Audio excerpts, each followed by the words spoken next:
Hi, welcome to my biology revision class. Today our topic is reproduction in angiosperms. அதாவது flowering plants ன்னு சொல்றோம் இந்த angiosperm. பூக்கள் தான் இதோட முக்கியமான செக்ஸ் ஆர்கன். அப்படி என்ன ஒரு விசேஷம் இந்த பூக்கள்லாம்? பூக்கள் அப்படின்னு சொன்னாலே வாசம், கலரு, அதுக்கப்புறம் அதுல இருந்து தான் நமக்கு பழம், காய், அதுக்குள்ள சீடு, அந்த சீடை விதைச்சு தான் அடுத்த ஜென்ரேஷன். ஸோ செக்ஷுவல் ரீப்ரொடக்ஷனோட கண்டினியூவேஷனே அப்படியே ஒரு ஜென்ரேஷன் டு நெக்ஸ்ட் ஜெனரேஷன். அதுக்கு ஒரு முக்கியமான ரீசன் இங்கே பூக்கள், ஃப்ளவர்ஸ் அப்படின்னு பார்த்தீங்கன்னா இந்த ஃப்ளவர்ஸை பற்றி கொஞ்சம் படிச்சுக்கணும். ஏற்கனவே நீங்கள் மார்ஃபாலஜியில் படிச்சிருந்தாலும் இங்கே அப்படியே கொஞ்சம் லைட்டாக ப்ரஷ்அப் பண்ணி பார்த்துக்கலாம். அதுக்கப்புறம் அந்த ஃப்ளவரில் இருக்கிற என்னென்ன important organs are getting in to the reproduction அப்படின்னு பார்க்கும்போது ஃப்ளவர்ஸ் அப்படின்னு எடுத்தாலே flowers have got 4 important whorls. The first whorl is calyx, second whorl corolla, third whorl androecium, male sex organ, fourth whorl gynoecium, female sex organ. இப்போ ஒரு flower அப்படின்னு எடுத்துக்கிட்டிங்கன்னா தனியாகவே வர்றதில்ல. இங்கே போட்டிருக்க ஃப்ளோரல் ப்ரிமாடியம், அதுலேருந்து அப்படியே ஒரு இன்ஃப்ளாரசன்ஸ் வந்து அந்த இன்ஃப்ளாரசன்ஸ்குள்ளே நிறைய ஃப்ளோரல் பட்ஸ் அப்படியே ஃப்ளவராக வர்றது. கொத்து மஞ்சரி அப்படின்னு சொல்லுவோம் இன்ஃப்ளாரசன்ஸ். அப்படி இல்லையா, சில நேரங்களில் அது சாலிட்டரி ஃப்ளவராகவும் வர்றது உண்டு, தனியாக ஒத்த பூவா அப்படின்னு நின்றுட்டு இருக்கிறதும் உண்டு. மோஸ்ட்லி அது இன்ஃப்ளாரசன்ஸாக வர்றது அப்படியே கிளஸ்டராக வரும். பாலினேஷனுக்கு அது ஈஸி. அதுக்கப்புறம் அந்த ஒரு இன்செக்டோ இல்லை ஒரு ஆண்டோ விசிட் பண்ணுறதுக்கு அது ரொம்ப ஈஸியாக. அதனால இப்போ ஒரு ஃப்ளவரில் ஸ்டாக் இருந்தால், this is the stalk, pedicellate flower அப்படின்னு சொன்னால் ஸ்டாக் இருக்கிற ஃப்ளவர்.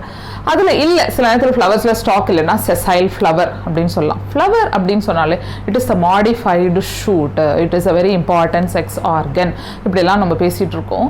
இந்த கேலிக்ஸோட வேலை என்னென்னா, ஃப்ளவர் பட்டாக இருக்கு இல்லையா, அந்த பட் அப்படியே கவர் பண்ணியிருக்கும், ஒரு protection, and then they carry on photosynthesis. இந்த இம்பார்ட்டன்ட் 2 பாயிண்ட்ஸ். இதோட யூனிட், கேலிக்ஸோட யூனிட் இஸ் செப்பல். ஓகே, இதோட யூனிட் இஸ் செப்பல். இப்போ கொரோலா அப்படின்னு எடுத்துக்கிட்டிங்கன்னா செகண்ட் வேர்ல் பெருசாக இருக்கும், கலர்ஃபுல்லாக இருக்கும், இல்லை வெள்ளை கலராக இருக்கும், இப்படி இருக்கும், பச்சை கலராக ரொம்ப ரேராக தான் இருக்கும். இதனோட யூனிட் பெட்டல். ஓகே, பெட்டல்ஸ் அப்படின்னு சொல்கிறோம். இது ரெண்டுமே இப்போ ஒரு கேலிக்ஸோ கொரோலாவோ ரொம்பலாம் இம்பார்ட்டன்ட் கிடையாது. ஏன்னா the purpose of flower is sex. Okay, that is sexual reproduction. Sex organs இங்கே இருக்குது அப்படின்னா இங்கே இருக்கிற இது ரெண்டுமே இருந்தாலும் இல்லைனாலும் அதனோட பர்பஸ் சால்வ் ஆகிடுது. அதனால இது நான் எசென்ஷியல் ஆர்கன் அப்படின்னு சொல்கிறோம், இது எசென்ஷியல் ஆர்கன் சொல்கிறோம். Androecium, gynoecium is an essential organ. சில நேரங்களில் பார்த்தீங்கன்னா சில பூக்களுக்கு கேலிக்ஸ் கொரோலா இருக்கவே இருக்காது. அப்படி இருந்த ஒரு ஆண்ட்ரோசியம், கைனீசியம் இருக்கும். In case if it is a bisexual nature, அப்படி இருந்தால் அது பேர் நேக்கட் ஃப்ளவர். ஃப்ளவர் நேக்கடாக இருக்குது, அவ்வளோதான். அதுலயும் சில நேரத்தில் இது இப்போ நான் வரைஞ்சிருக்கிறது bisexual nature, both male and female is present. சில நேரத்தில் only the male sex organ is present, androecium மட்டும் இருக்கும். அப்படி இருந்தா it is staminate flower. Female மட்டும் இருந்தா பிஸ்டிலேட் ஃப்ளவர். இப்போ ஒரு ஸ்டாமினேட் ஏன் அப்படி சொல்றோம் இந்த ஆண்ட்ரோசியம் அப்படின்னு சொன்னீங்கன்னா, இந்த ஆண்ட்ரோசியத்தோட யூனிட் இஸ் ஸ்டேமன், இந்த கைனீசியத்தோட யூனிட் இஸ் பிஸ்டில். ஓகே, எல்லாத்துக்குமே யூனிட் இருக்குது. அது எல்லாமே கிளஸ்டராக மாறி தான் கைனீசியம். இதில் இருக்கிற நிறைய cluster of stamens will form an androecium.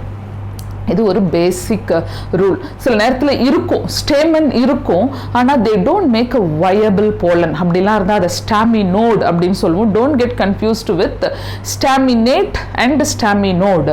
Staminate ஃப்ளவர்னா ஸ்டேமன் இருக்கிற ஃப்ளவர், ஸ்டேமன் மட்டுமே இருக்கிற ஃப்ளவர். ஸ்டாமினோட் அப்படின்னு சொன்னீங்கன்னா it is not viable. they don't make a viable pollen. Staminodes இருக்கும். இந்த கேசியா அந்த மாதிரி இதை பார்க்க முடியும். அந்த ஃபேமிலிஸில் நிறைய ஸ்டாமினோட்ஸ் இருக்கும். இதெல்லாம் கொஞ்சம் அவுட் ஆஃப் என்சிஆர்டி. நீங்கள் என்சிஆர்டியை தான் நான் கவர் பண்ணியிருக்கேன்.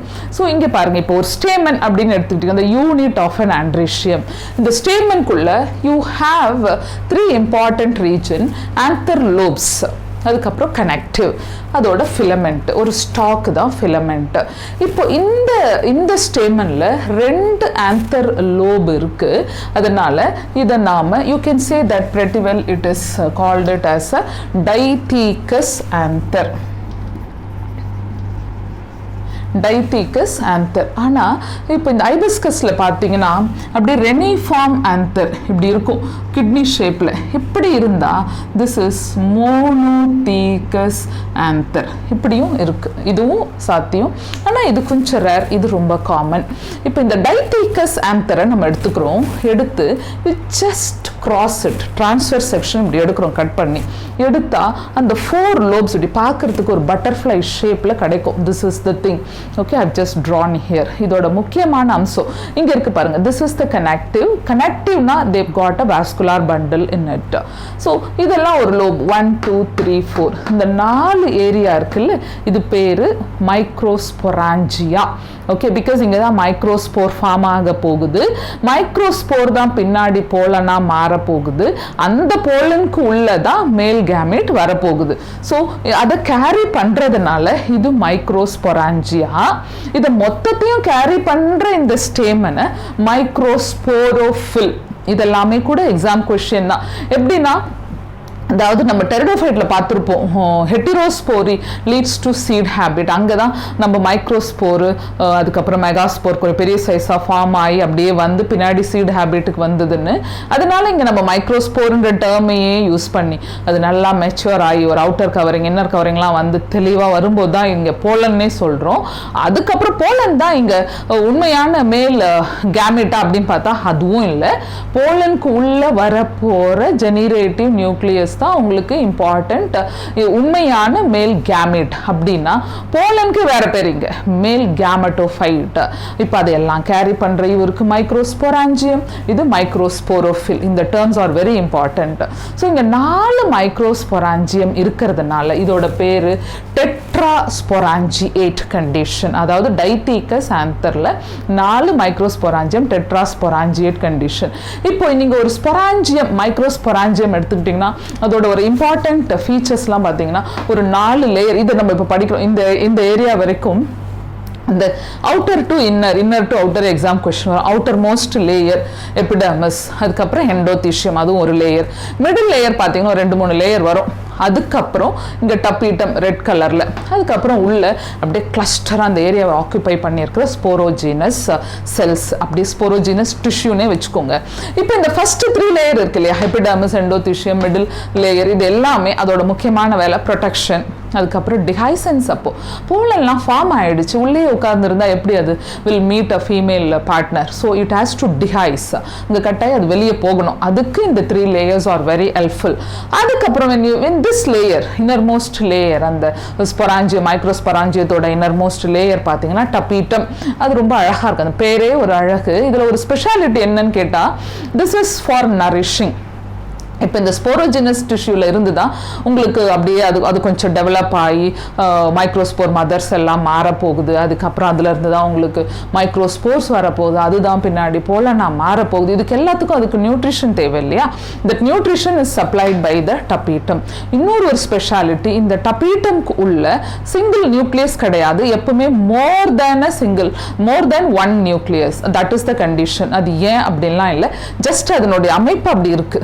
ஓகேவா? அது பார்த்துக்கோங்க, எக்ஸாம்ல வர கொஸ்டின். அதுக்கப்புறம் உள்ள ஸ்போரோஜீனஸ் டிஷ்யூ. இப்போ இந்த மைக்ரோஸ்பொராஞ்சியத்துல இருந்து தான் உங்களுக்கு போலன் ஃபார்ம் ஆக போகுது. அதனால இதுக்கு இன்னொரு பேர் வந்து போலன் சாக். நல்லா ஞாபகம் வச்சுக்கோங்க. இப்போ இங்கே இருக்கிற எல்லா செல்லுமே டிப்ளாய்டு கண்டிஷன், எல்லாமே டிப்ளாய்டாக தான் இருக்கு. 2n இருக்கு இதுக்குள்ள. இதுல nuclear 2n is diploid nature. Chromosome நான் சொல்லிட்டு இருக்கிறது குரோமோசோம் பிளாய்டியஸ் 2n. ஆனா இங்க இந்த இதுக்குள்ள டப்பீட்டம்குள்ள நியூக்ளியஸே மோர் தென் 1னா 2 இருக்கலாம், 3 இருக்கலாம், இட் டிபெண்ட்ஸ். அப்போ அதுக்கு ஏற்ற மாதிரி அதனுடைய ploidy changes and that is supplying nutrition. அது ஒரு பாயிண்ட். அதுக்கப்புறம் இதனோட முக்கியமான காம்பனன்ட் பார்த்தீங்கன்னா இதில் உபிஷ் பாடிஸ் அப்படின்னு ஒன்று இருக்கும். பின்னாடி போலனில் வந்து ஒரு ஸ்போரோபொலினின் அப்படின்னு ஒரு சப்ஸ்டன்ஸ் வர்றதுக்கு இதில் இருக்கிற உபிஷ் பாடி இஸ் வெரி இம்பார்ட்டண்ட். இதெல்லாம் இப்போ நம்ம வரும் ஒன்று படிப்போம். இப்போ இந்த sporogenous tissue, all the sporogenous tissue is going to undergo meiosis. Reason என்னன்னா, the pollen number should be huge. அப்பதான் அது வேஸ்டேஜ் நிறைய இருக்கும். அது காற்றுல அடிச்சுக்கிட்டு போனாலும் சரி, ஒரு அனிமல் கேரி பண்ணாலோ, இல்லை நாமளே லான்ல உட்காந்துட்டு நம்ம ட்ரெஸ்ல அப்படியே ஒட்டிக்கும். நம்ம எழுந்து இன்னொரு இடத்துக்கு போகும்போது நம்மளே நமக்கு தெரியாமலே ஒரு இம்பார்ட்டன்ட் பாலினேட்டராக கூட இருக்கிறோம். இப்பெல்லாம் நிறைய வேஸ்டேஜ் இருக்கிறதுனால all the cells of the sporogenous tissue is undergoing meiosis. அப்படி எல்லாமே பார்ட்டிசிபேட் பண்ணுறதுனால இதை யூஸ்பொராஞ்சியேட் கண்டிஷன் அப்படின்னும் நம்ம சொல்கிறோம். அப்போது இங்கே இருக்கிற இந்த ஸ்போரோஜினஸ் டிஷ்யூ இஸ் கொஞ்சம் பெருசாகி இப்படி ரெடி ஆகி அது போலன் மதர் செல்லாக மாறுது. போலனை ப்ரொடியூஸ் பண்ண போகிற செல் இங்கே pollen mother cell or microspore mother cell அப்படின்னு கொடுப்பாங்க. ஏன்னா இதெல்லாமே மைக்ரோஸ்போர் தானே, மேல் கேமெட்டை ஃபார்ம் பண்ண போற செல் அப்படின்னு பார்த்தீங்கன்னா இங்க மைக்ரோஸ்போர் மதர் செல்லுக்கும் எம்எம்சி போடலாமான்னா போடக்கூடாது. ஏன்னா நம்ம புக்ல மெகாஸ்போர் மதர் செல்லுக்கு தான் எம்எம்சின்னு கொடுத்துருக்காங்க. அதனால இங்க பிஎம்சி போலன் மதர் செல் அது ஞாபகம் வச்சுக்கோங்க. This is undergoing meiosis forming a pollen tetrad. Pollen டெட்ராய்டுனா இப்போ இப்படி 3 வச்சு பேக் சைடில் ஒன்று வரலாம், ஆர்எஸ் இப்படி ஐசோபைலேட்ரல் இப்படி 2 எப்படி வேணாலும் வரலாம். Most of the families in angiosperm will have either this type or 3+1 at the back அப்படி வரும். சில நேரத்தில் அப்படியே லீனியராக அரேஞ்ச் ஆகிருக்கும், இல்லை டி ஷேப்பில் அரேஞ்ச் 2 மேலே 2 இப்படி கீழே இப்படியெல்லாம் கூட அரேஞ்ச் ஆகி வர்றது உண்டு. ஓகே, ஸோ இங்கே pollen tetrad will split and then it will be forming a pollen. அப்போது போலன் அப்படி ஃபார்ம் பண்ணுதுன்னா இந்த மாதிரி ஒரு போலனாக தனித்தனியாக வந்துருச்சு. இங்கே இப்படி தனித்தனியாக இருக்குது பாருங்கள், இது எல்லாமே போலன். இந்த ஸ்டேஜுக்கெலாம் வரும்போது அது டிஹைஸ் ஆகிறதுக்கு ரெடி ஆகிட்டு இருக்கு. இப்போ இந்த போலன் இப்படி ரெடி ஆயிடுச்சு. அப்போ தான் அதை நம்ம வந்து உண்மையாலுமே அதாவது அது மெச்சூர் ஆகி வெளியே வரும்போது தான் அதை போலன் கிரெயின் சொல்கிறோம். அது வரைக்குமே அது அப்படியே மைக்ரோஸ்போர்னே சொல்லிகிட்டே இருப்போம். நான் இப்போ இங்கே வரேன். இப்படி இருந்த இந்த டெட்ராய்டு ஸ்டேஜில் இப்படி வெளியே இருக்குது. ஸோ இதெல்லாம் இப்படி குட்டியாக இந்த மைக்ரோஸ்போர்ஸ் இப்படி இருக்குது. இந்த மைக்ரோஸ்போர் கொஞ்சம் பெருசாகும்போது அதுக்குள்ளே வேக்யூல்ஸ் வரும். 2 வேக்யூல் வந்து ஏதோ ஒரு டிவிஷனுக்கு போகிற மாதிரி இட் இஸ் கெட்டிங் ரெடி. அதாவது இதுக்குள்ளே இருக்கிற நியூக்ளியஸ் வில் டிவைட் இன்டு 2. இந்த டிவிஷன் இஸ் மைட்டாசிஸ். இது எல்லாமே மைட்டாசிஸ் டிவிஷனுக்கு இது ரெடி ஆகுது. இந்த ஸ்பிண்டில் ஃபார்ம் ஆகி அதுக்கப்புறம் it is undergoing first mitosis. So இவ்வளோ நேரம் ஒரு மியாசிஸ் நடந்து முடிஞ்சு ஒரு டெட்ராய்டு ஃபார்ம் ஆச்சு. ஸோ ஒரு மியாசிஸ். இப்போ இங்கே ஒரு ஃபர்ஸ்ட் மைட்டாசிஸ் நடந்து ஒரு அன்ஈக்குவல் செல் டிவிஷன். அது பார்த்தீங்கன்னா இங்கே ஒரு பெரிய செல்லு வித் நிறைய ஃபுட் ரிசர்வ்ஸ், ஒரு பெரிய வேக்யூல், அதுக்குள்ளே நிறைய சைட்டோபிளாசமும் பெருசு, நியூக்ளியஸ் வந்து ஒரு இரெகுலர் ஷேப்பு, இந்த மாதிரி ஃபுட் ரிசர்வ்ஸ் அதுக்குள்ளே நிறைய இருக்கிறதுனால பின்னாடி அதுதான் சப்ளை பண்ண போகுது மேல் கேமெட்டுக்கான ஃபுட்டை. ஸோ இங்கே பெரிய செல்லு, இந்த செல்லு பேர் வெஜிடேட்டிவ் செல். கீழே இன்னொரு செல், அதாவது இந்த செல் எப்படின்னா குட்டி செல்லு, இது வந்து ஒரு ஸ்பிண்டில் ஷேப்பில் இருக்குது, நியூக்ளியஸ் இருக்குது, ஒரு டென்ஸ் சைட்டோபிளாசம்லாம் இருக்குது. நியூக்ளியஸ் 2ஆக பிரிஞ்சிருச்சு. ஆனால் இது தனியாக டோட்டலாக பிரியலை. இந்த generative cell just float in the cytoplasm of vegetative cell. Exam question தனியாக இருக்கா இல்லை ஃப்ளோட் ஆகிட்டு இருக்கா? இப்போ ஃப்ளோட் ஆகிட்டு இருக்கு. அதாவது generative cell is just floating in the vegetative cell. அது ஞாபகம் இருக்கணும். இப்போ 2 செல்லா தெரியுது. அதாவது ஒரு செல் வெஜிடேட்டிவ் செல் ஒன்று, ஜெனரேட்டிவ் செல் 2 செல்லா தெரிகிற இந்த ஸ்டேஜ் 2 செல்டு ஸ்டேஜ். ஓகே, இப்போ உங்களுக்கு அப்படியே இந்த வெளியே போலன் கிரெயினுக்கு ஒரு அவுட்டர் கோட்டிங்கும் நான் கொடுத்துருக்கேன். அவுட்டர் கோட்டிங்னா வெளியில் அது ஒரு உர மாதிரி கவர் ஆகி இருக்கு. அதை பற்றி இப்போ சொல்கிறேன். ஆனால் 2 செல் ஸ்டேஜில் இருக்குது.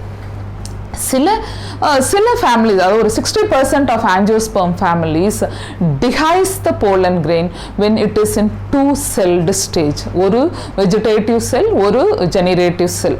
ஆனால் the rest of the இப்போ 60ல் இன்னொரு 40% of angiospermic families will release the pollen grain in 3-celled stage. 3-celled stageனா என்ன நடக்கும் அப்படின்னா, இப்போ பாருங்க, one sec.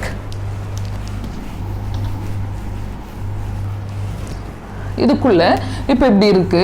This is the generative nucleus. This is the vegetative nucleus. இப்போ இது இப்படி தெரியுது இல்லைங்களா? இதுல இருந்து it is undergoing the second division and forming a 2 important cells. இப்படி ஃபார்ம் ஆயிடுச்சு. இங்க இது ரெண்டுமே ஒரே சைஸாவே போட்டுருவோம். இது ரெண்டுமே உங்களுக்கு மேல் கேமீட்டா ஃபார்ம் ஆயிடுச்சு. ஓகே, இதுதான் இப்போ கேமெட். இது பேரு ஜெனரேட்டிவ் நியூக்ளியஸ். ஓகேவா? இப்போ இதில் என்னன்னா இது ஒவ்வொரு நியூக்ளியஸும் it is considered to be a cell. So each nucleus considered to be a cell. So 1 2 3 இப்போ 3 செல்டு ஸ்டேஜில் இருக்கு. ஸோ சில அதாவது இந்த 40%ல 3 செல்டு ஸ்டேஜில் it will be dehiscing from this area. அப்படின்னா இப்போ 2 செல் ஸ்டேஜில் இருக்கு இல்லை 3 செல். அப்போ இதனுடைய ஃபேட் தான் என்ன? பிஃபோர் ரீச்சிங் த ஃபீமேல் இது 2 செல்ல தான் மலர். Before reaching the female, that is before reaching the egg, anyhow it will be attaining the 3-celled stage. How it is now? See, in case if it is released in 2-cell stage, it is just going and seated here in the stigma. Okay, ஒரு female gyneciumல ovary style stigma இருக்கும். Stigmaல போய் it is seated. அங்க உட்கார்ந்த பிறகு it is undergoing this division, that is second mitosis. இப்போ first mitosisல it has reached this 2-cell stage. திரும்பவும் இந்த generative nucleus மட்டும் is undergoing the second mitosis. அப்போ it is forming 1 2 3 celled stage. அப்போ this maintains the big size and this 2 are considered to be 2 separate cells. அப்போ 3 செல் stage ஆயிடுது இல்லையா? இங்க 2 செல் ஸ்டேஜுக்கு வந்து உட்கார்ந்தாலும் அதுக்கப்புறம் before reaching that it is undergoing 1 more mitosis and then farming a 3 sell stage. So the destination வந்து அதுக்கு எப்படியும் 3 செல் ஸ்டேஜ் ஆகணும். அதுதான் முக்கியம். அப்படின்னா ஒரு மேல் கேமீட் ஃபார்ம் ஆகிறதுக்கு முன்னாடி ஒரு மியாசிஸ் 2 மைட்டாசிஸ். அது மறக்கவே கூடாது. ஏன்னா கடைசியாக சில நேரத்தில் கொஸ்டின் ஒரு 50 சீடு ஃபார்ம் ஆகிருக்குன்னா இதுக்குள்ள எத்தனை மைட்டாசிஸ் எத்தனை மியாசிஸ் நடந்தது அப்படின்னா இதெல்லாம் அப்படியே ஞாபகம் வச்சு தான் அந்த சீட் ஃபார்மேஷனுக்கு நம்ம போகணும். அப்புறம் ஒரு இப்போ ஃபார்ம் ஆயிடுச்சு. இப்போ இதோட பேரே உங்களுக்கு போலன் கிரெயின். இந்த போலன் கிரெயின் அப்படின்னு எடுத்துக்கிட்டிங்கன்னா இதுக்கு ஒரு அவுட்டர் கவரிங் கொஞ்சம் திக்காக ஹெவியாக இருக்கும். அது பேர் எக்ஸைன். உள்ள இருக்கிற கவரிங் இன்டைன். இந்த அவுட்டர் எக்ஸைன் இருக்குல்ல, that exine is very hard with the content sporopollenin அப்படின்னு ஒரு இம்பார்ட்டன்ட் சப்ஸ்டன்ஸ். இதோட பேஸ் கூட பார்த்தீங்கன்னா ஸ்போரோபொலினின் ஃபார்ம் ஆகிறது கூட இந்த உபிஷ் பாடிஸ் அப்படின்னு சொல்லுவோம். இந்த Ubisch bodies are produced from tapetum. இங்கே நியூட்ரிட்டிவ் டிஷ்யூ இதெல்லாம் சேர்ந்து தான் இந்த ஸ்போரோபொலினின். வெரி ஹார்ட்மா, வெரி வெரி ஹார்ட்.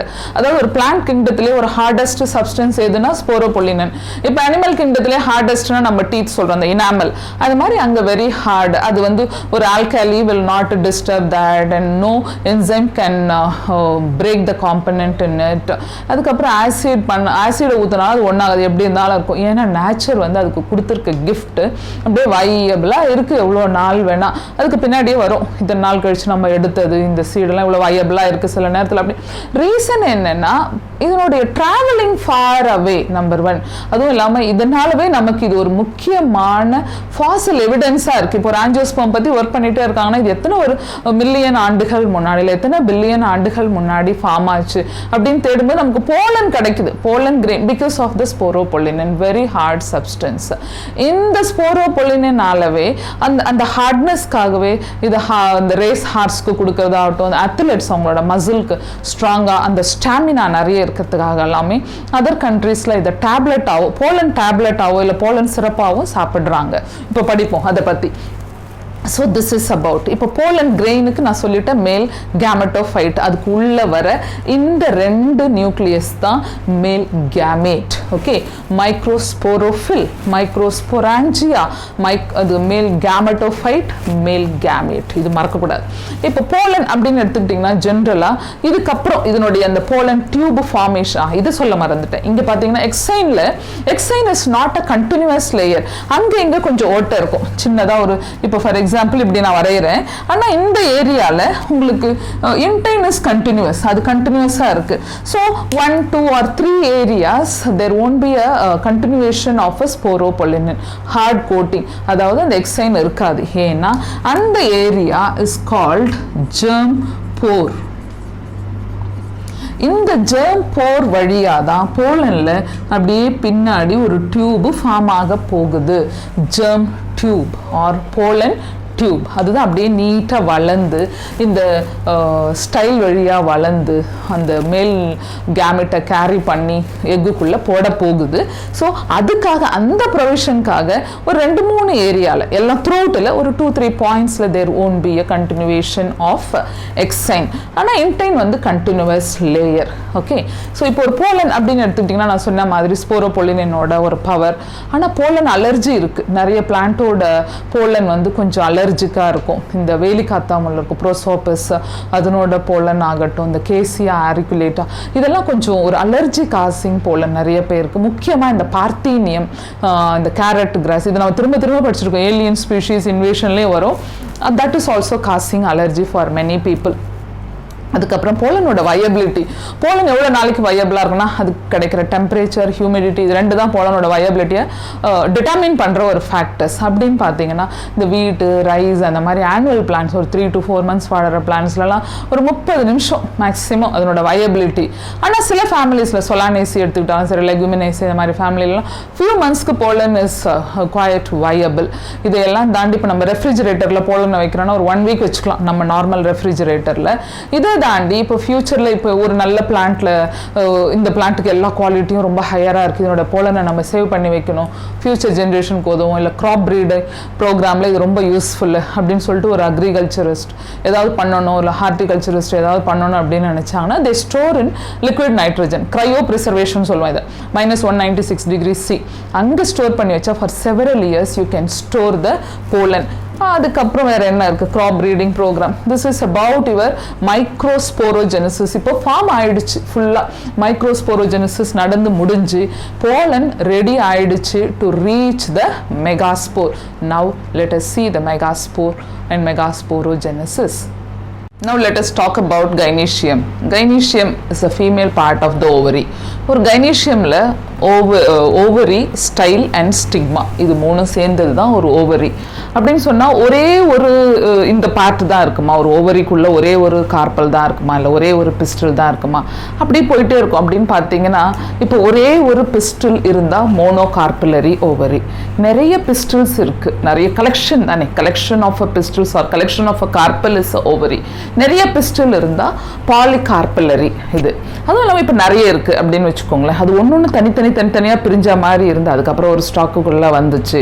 இப்போ நம்ம சீதாப்பழம் மாதிரி அப்படி வந்தால் இட் இஸ் அப்போகார்பஸ் பிஸ்டில் அப்படின்னு சொல்லுவோம். அது அப்போகார்பஸ் தான், அப்போனா தனித்தனியாக இருக்குது அப்படின்னு ஞாபகம் வச்சு அவே அப்படின்னு சொல்லிட்டு. இன்கேஸ் இப்போ எல்லாம் அப்படியே கலெக்டிவாக ஃபார்ம் ஆகி ஒரே ஒரு ஃப்ரூட் தான், சீதாப்பழமும் ஒரே ஒரு ஃப்ரூட் தான், ஆனால் உங்களுக்கு தனித்தனியாக எலிவேட் ஆகி தெரியும் பாருங்கள். அந்த மாதிரி இருந்தால் அப்போகார்பஸ் பிஸ்டில். அப்படி இல்லாட்டி மொத்தமாக ஒரு தக்காளி மாதிரியோ இல்லை ஒரு கத்திரிக்காய் மாதிரி அப்படியே கிளஸ்டராக ஃபார்ம் ஆகிருக்கு ஒரே ஒரு ஃப்ரூட்டு, மேலே ஒரு கெலிக்ஸ் வர மாதிரி அப்படி இருந்தால் இட் இஸ் சின்கார்பஸ் பிஸ்டில். அப்படியே ஜாயிண்ட்டாக இருக்குது, அதுதான் joint corpus R syncarpous pistil.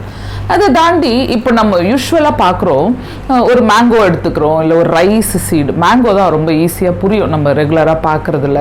மேங்கோக்குள்ளே ஒரே ஒரு சீடு தான் இருக்குது, ஒன்லி 1 seed.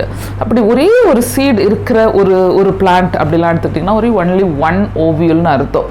ஓவியல் இங்கே ஒன்றுமே இல்லை. இப்போ ஓவரிங்கிறது ஃப்ரூட்டு, ஓவியலுங்கிறது சீடு. ஸோ இந்த அமைப்பு தான் சீடு. இந்த அமைப்பு பேரே சீடு தான். இந்த சீடுக்குள்ளே ஒரே ஒரு எம்ப்ரியோ சாக் இருக்குது. அப்படின்னா இங்கே இந்த இடத்துல this is the one, egg is fertilized. After fertilization இங்கிருந்து ஜைகோட்டு, இங்கிருந்து எம்ப்ரியோ, இது மொத்தமாக அப்படியே சீடாக மாற போகுது. அப்புறம் இந்த சீடை சுற்றி அப்படியே இருக்கிற இந்த ஏரியா தான் அப்படியே உங்களுக்கு ovary. So ovary will become a fruit after fertilization. Ovial will become a seed. அதுக்கப்புறம் உள்ளே இருக்கிற அந்த fertilized egg will become an embryo. அதுக்குள்ளே தான் நெக்ஸ்ட் ஜெனரேஷன், அங்கேருந்து அப்படியே நெக்ஸ்ட் ஜெனரேஷன் கிளம்புது. அப்படி இட் டிபெண்ட்ஸ், இட் வேரிஸ். அது ஒவ்வொரு பிளான்ட்டுக்கும் ஒவ்வொரு ஃப்ரூட்டுக்கும் மாறுது. இப்போ மேங்கோவில் ஒரே ஒரு சீடு தான் நம்ம பார்க்குறோம், அப்படின்னா ஒரு 1 ஓவியல் இருக்குன்னு அர்த்தம். இதே நீங்கள் தக்காளியோ இல்லை கத்திரிக்காயோ அந்த மாதிரிலாம் எடுத்துட்டிங்கன்னா you can see more number of seeds இல்லையா, மோர் நம்பர் ஆஃப் சீட்ஸ் ரெண்டு பக்கமும் அப்படியே கொச்சுன்னு இருக்கும். அப்படின்னு பார்த்தீங்கன்னா they've got more number of ovules. அப்படி தானே அர்த்தம். ஒவ்வொரு சீடுக்கும் கம்பல்சரியாக ஒரு ஓவியல் வந்திருக்கும். நான் இங்கே வரைஞ்சிருக்கிறது எல்லாமே ஓவியல், அப்படின்னா நிறைய ஓவியல் இருக்குன்னு அர்த்தம். இதெல்லாம் எக்ஸாம் கொஸ்டின் கூட. ஒரு கார்புலரியில் ஒரு கார்பல்ல ஒரு ஓவியல் தான் இருக்குமா இல்லை multi? It depends on the fruit. இங்கே கொடுத்துருக்கு எக்ஸாம்பிள், நம்ம புக்கில் கொடுத்துருக்கு ரைஸ், வீட், mango all will have only one ovule and many ovules, papaya, watermelon இதெல்லாம் எடுத்துட்டிங்கன்னா நிறைய சீடு இருக்கும். ஒவ்வொரு சீடும் ஒரு ஓவியலாக தான் இருக்குது, அதுக்குள்ளே ஒவ்வொரு இது. ஸோ நம்ம இப்போ ஒரு பிளான்ட் வரணும்னா ஒரு சீடு தானே விதைக்கிறோம், அப்படியே அங்கேருந்து ஒரு நிறைய சீடை போட்டால் தான் ஒரு பிளான்ட் வரும். அப்படிங்கிறதுல ஒரு seed will become one new plant இந்த நெக்ஸ்ட் ஜெனரேஷன். இதெல்லாம் ஒரு ஜென்ரல் அக்கவுண்ட். இப்போ நம்ம எதை பார்க்க போறோம்னா, இப்போ மெகாஸ்போராஞ்சியம் அப்படின்னு சொன்னா ஓவியல், மெகாஸ்போரோஜெனசிஸ், இந்த ஓவியல் எப்படி ஃபார்ம் ஆகுது நம்ம அங்கே பார்த்தோம் போலன் அது எப்படி ஃபார்ம் ஆச்சுன்னு. இப்போ பாருங்க மெகாஸ்போரோஜெனசிஸ், அதுல ஸ்போரோஜீனஸ் டிஷ்யூ இருந்துச்சு அந்த போலன் சாக்குக்குள்ள, மைக்ரோஸ்போராஞ்சியாக்குள்ள எல்லா sporogenous tissue had undergone meiosis. அதுல இருந்து pollen tetrad, pollen grain form ஆயிடுச்சு. ஆனால் இங்கே அவ்வளோலாம் ஃபார்ம் ஆக போகிறதில்ல, அங்கெல்லாம் தௌசண்ட்ஸில் கூட ஃபார்ம் ஆகும். ஆர்கிட்லாம் thousands of pollen grains will be formed. As I said, it is moving towards the female part.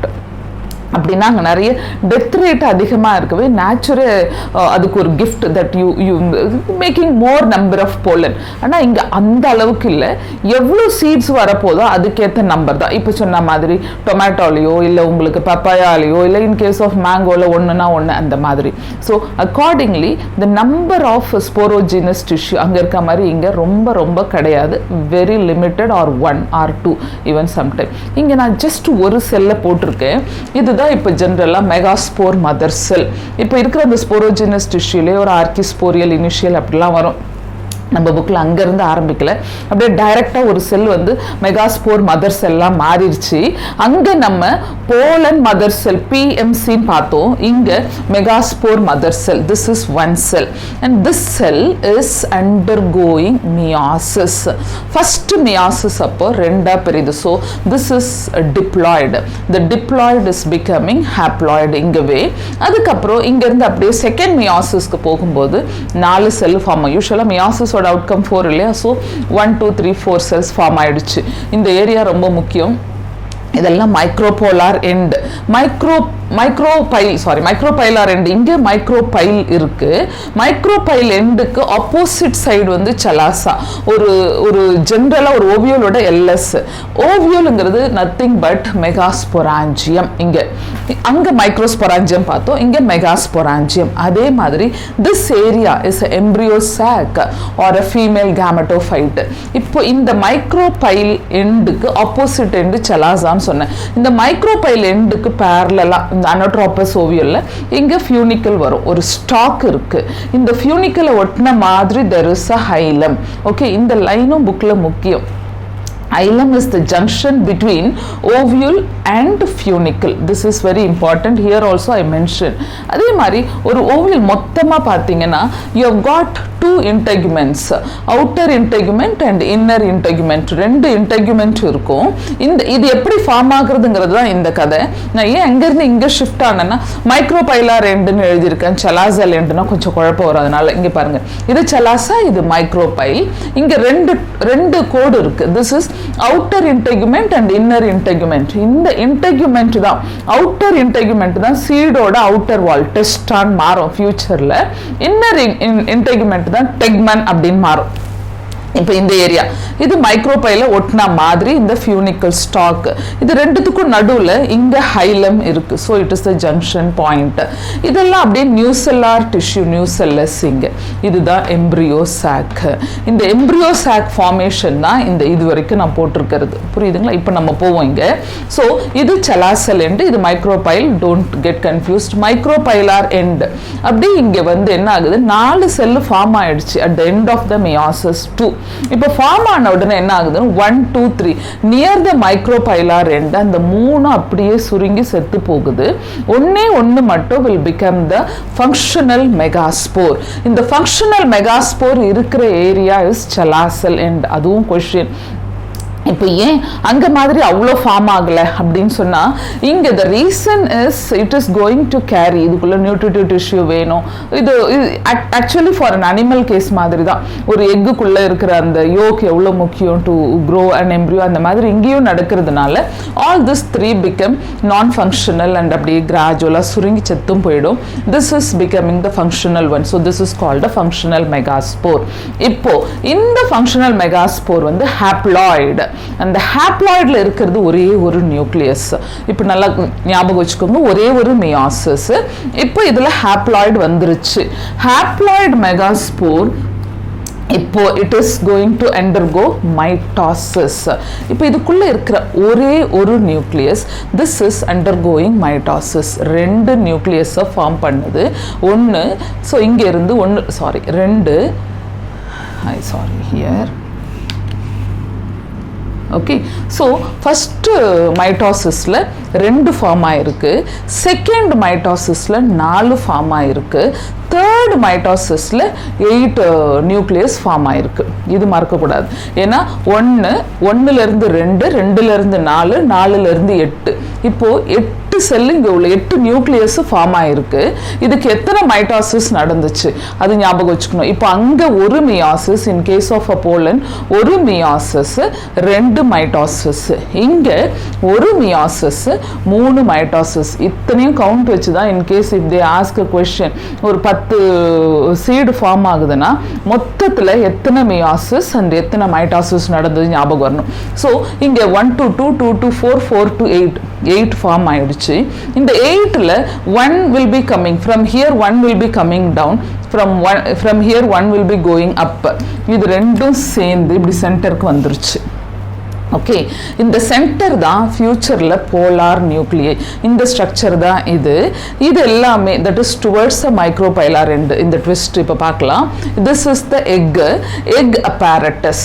இந்த ஸ்ட்ரக்சர் டோட்டலாக இட் இஸ் கால்டு எக் அப்பேரட்டஸ். இதுக்கு ஆப்போசிட்டில், அதாவது செலாசல் எண்டில் எங்கே இருக்கு இல்லையா, this is antipodals. Okay, so on the whole this is an embryo chalk, this is antipodal and this is egg apparatus. Center point is an egg and both the sides of the egg is covered by synergids. Okay, so the egg apparatus has got 3 cells, ஒரு center egg and both the sides synergids. The synergids, when you talk about, it has got a fat kind of ஒரு lace மாதிரி ஒரு structure that is called filiform apparatus னு சொல்லுவோம். அப்படியே அது வழியாக அப்படியே ஆசிலேட் ஆகி synergid குள்ள போய் the male gamete will reach the egg. so 2 synergid இதுவும் சேர்ந்து. This area, the egg apparatus is close to micropylar end. இது antipodal is opposite side. ஆனா இது எல்லாமே, see here it has become a haploid.